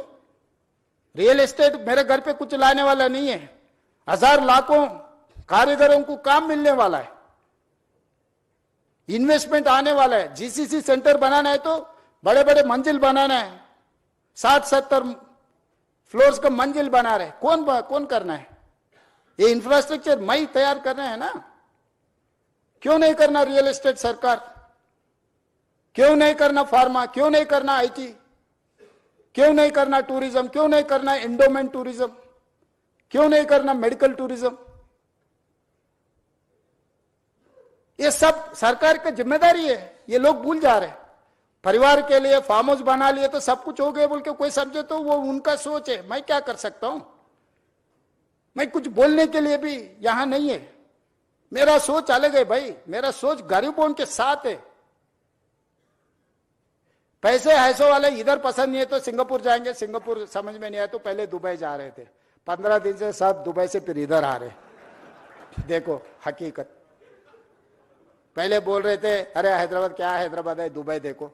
अभी बोल रहा है भाई Hyderabad is safest place. Why? Because when war was going on, operation Sindoor, India Pakistan, that time you have organized Miss World in Hyderabad with safe. So Hyderabad is safest place for any person. ఈ రోజు ప్రపంచమంతా మన వైపు చూస్తుంది. మనము తప్పిదాల వైపు చూడొద్దు. ఎక్కడైనా చెడు ఉంటుంది. ఆ చెడును మనము తొందరగా అట్రాక్ట్ చేస్తుంది. Social media double edged weapon. Positive నిజము గడప దాటక ముందే అబద్ధం ఊరంతా తిరిగి వస్తుందని వెనకటికి పెద్దలు చెప్పారు. ఈరోజు అబద్ధాలు చెప్పడానికి నెలకు 5 కోట్లు ఖర్చు పెడుతున్నారు అక్రమ సంపాదనను కొంతమంది. నేను ఇవన్నీ చెప్తే మా బట్టి విక్రమార్క గారు అంటారు అరే నీ ఆలోచనలు మంచుకున్నాయి, నీ పనులు బాగున్నాయి, నువ్వెందుకు చెప్పవు అంటాడు. నాకు దీని మీదనే సమయం సరిపోతుంది. రోజుకు 18 గంటలు. ఇది ఒక మీరు సొంత ఇల్లు కట్టుకుంటే ఒక 2000 స్క్వేర్ ఫీట్ సొంత ఇల్లు కట్టుకున్నా ఒక 3000 స్క్వేర్ ఫీట్ అపార్ట్మెంట్ ఇంటీరియర్ చేసుకోవడానికి మీకు ఎన్ని రోజులు పడుతుంది? మీ ఇంట్లో మీ సతీమణి పని మీకు ఎన్ని తిట్లు పడుతున్నాయి ఉన్నోళ్ళందరికీ తెలుసు కదా. కిచెన్ అట్లా లేదు, డ్రాయింగ్ ఇట్లా లేదు, డైనింగ్ అట్లా లేదు, బెడ్రూమ్ ఇట్లా లేదని. ఇంత పెద్ద ప్రాజెక్టును ఒక కాన్సెప్ట్ను కన్సీవ్ చేసి 0 to 100 చేయాలంటే ఎన్ని గంటలు మేము పనిచేసి ఉంటాం? ఇన్ని గంటలు చేసేటప్పుడు పేదవాడి బాధను మేము అర్థం చేసుకోకుండా చేస్తామా? పేదవాళ్లతో మాకున్న శత్రుత్వం ఏంది? పేదవాళ్ళ నిరాశ్రయులు చేయాలని ప్రభుత్వం ఎందుకు అనుకుంటుంది? పేదవాళ్ళతో శత్రుత్వం చేసినోడు తిరిగి మళ్ళీ అధికారంలోకి వస్తాడా? ఎక్కువ నా ఆలోచన ఏముంటుంది? ఇంకోసారి ముఖ్యమంత్రి కావాలి, మా ప్రభుత్వం రావాలని ఉంటుంది. అది రావాలంటే వాళ్ళకి మేలు చేయాలి కానీ వాళ్ళని విధ్వంసం చేస్తే అది జరుగుద్దా? ఎవరైనా కామన్ సెన్స్ ఉన్న any politician is going to commit such type of activity. ఇది చేస్తే రేవంత్ రెడ్డికి చరిత్రలో ఒక పేరు వస్తుంది, కాంగ్రెస్ పార్టీకి ఈ ప్రభుత్వానికి మంచి పేరు వస్తుంది. ఈ రెండు వస్తే రెండోసారి కూడా మేము అధికారానికి దూరం అవుతామని కొంతమంది కడుపులో కుళ్ళు, మాటల్లో విషం, చూపుల్లో పగ, ఈ 3 కాంబినేషన్స్తోని దీన్ని అడ్డుకునే ప్రయత్నం చేస్తున్నారు. ఇక ఇదంతా మీకు అప్పచెప్పిన నా జిమ్మేదారి అయిపోయింది. మీరందరు దీన్ని కాపాడుకుందామా లేకపోతే కాలానికి వదిలేద్దామా మీరే డిసైడ్ చేయండి. ఎందుకంటే మీ అందరు మెజారిటీ అభిప్రాయం లేకుంటే నేను ముందుకు వెళ్ళదలుచుకోలేదు. మీరు దీని మీద ఏమేం కావాలో సజెషన్స్ ఇవ్వండి. ఓపెన్గా వెబ్సైట్ ఇచ్చిండ్రు, ఆ వెబ్సైట్ ఒకసారి ఆన్ చేయండి, స్క్రీన్ మీద ప్లే చేయరు. ఆ వెబ్సైట్ ఉంది కదా, ఆ వెబ్సైట్లో musi.telangana.government.in ఎవరు ఏం సలహాలు ఉన్నా, ఎక్స్పర్ట్స్ ఎవరు ఉన్నా కూడా మాకు ఇవ్వండి. మంచిని అన్నిటిని తీసుకుంటాము. సలహాలు మీరు ఎవరు ఇచ్చినా అది అమలు చేస్తే నాకే మంచి పేరు వస్తుంది, మా ప్రభుత్వానికి గుర్తింపు వస్తుంది. తప్పులు జరగకుండా సరిదిద్దే బాధ్యత మీదే. మీకే ఓపెన్ ప్లాట్ఫామ్, ఓపెన్ డయాస్ మీతో షేర్ చేస్తున్నా నేను. ఎవరు డిపిఆర్ లేదు, ఎన్ని వేలు అవుతుందో తెలియదు, ఏం జరుగుతుందో తెలియదు, తెర వెనక ఇది జరిగింది, తెర ముందు అది జరిగింది. ఇక ఈ ఊహాగానాలకు, కాన్స్పిరసీ థియరీస్కి పులి స్టాప్ పెట్టండి దయచేసి. ఇంకా మీరు పెట్టినా కూడా నేను అనేది ఏం లేదు. మనం అందరికీ చెప్తాం బాగుండే మంచి బట్టలు తోడుకోని, లేదు నేను ఇట్లనే ఉంటాను ఎవరన్నా బజార్లో తిరిగింది అనుకో, అటు దిక్కు చూడడం మానేస్తాం. ఏం చేస్తాం అంతకుమించి ఏం మార్గం ఉంది నాకు మీరు చెప్పండి. చెడు చూడొద్దని ఎప్పుడో చెప్పారు, చెడు వినొద్దని చెప్పారు. మహాత్మా గాంధీ గారే చెప్పినట్టున్నారు కదా మనకు. సో ఖచ్చితంగా చెడు చూడను, చెడు వినను. మంచి ఏది చెప్పినా నేను స్వీకరిస్తా. మీలో ఒకడిని, నేను వేరు మీరు వేరు కాదు, మీలో ఒకడిని, మీతో పాటే ఉంటా.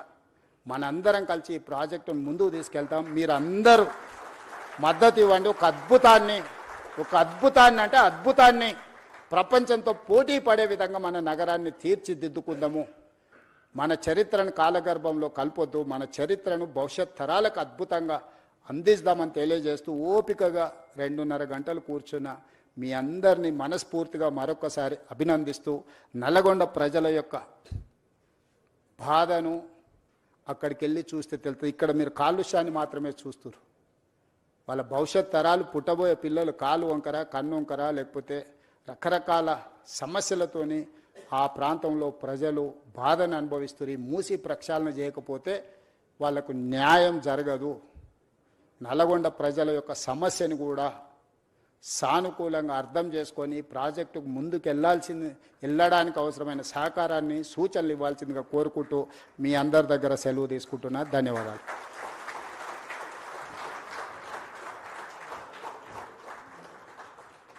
Check. So thank you very much for caring for the citizens of this city and thereby the state with your long-term vision and your relentless effort. Can we give a big round of applause for the Honorable Chief Minister of the state Telangana? This was really impactful, and I request everybody here, all the delegates and special guests here, to tweet about today's event, and whatever, if you have recorded, to tweet it.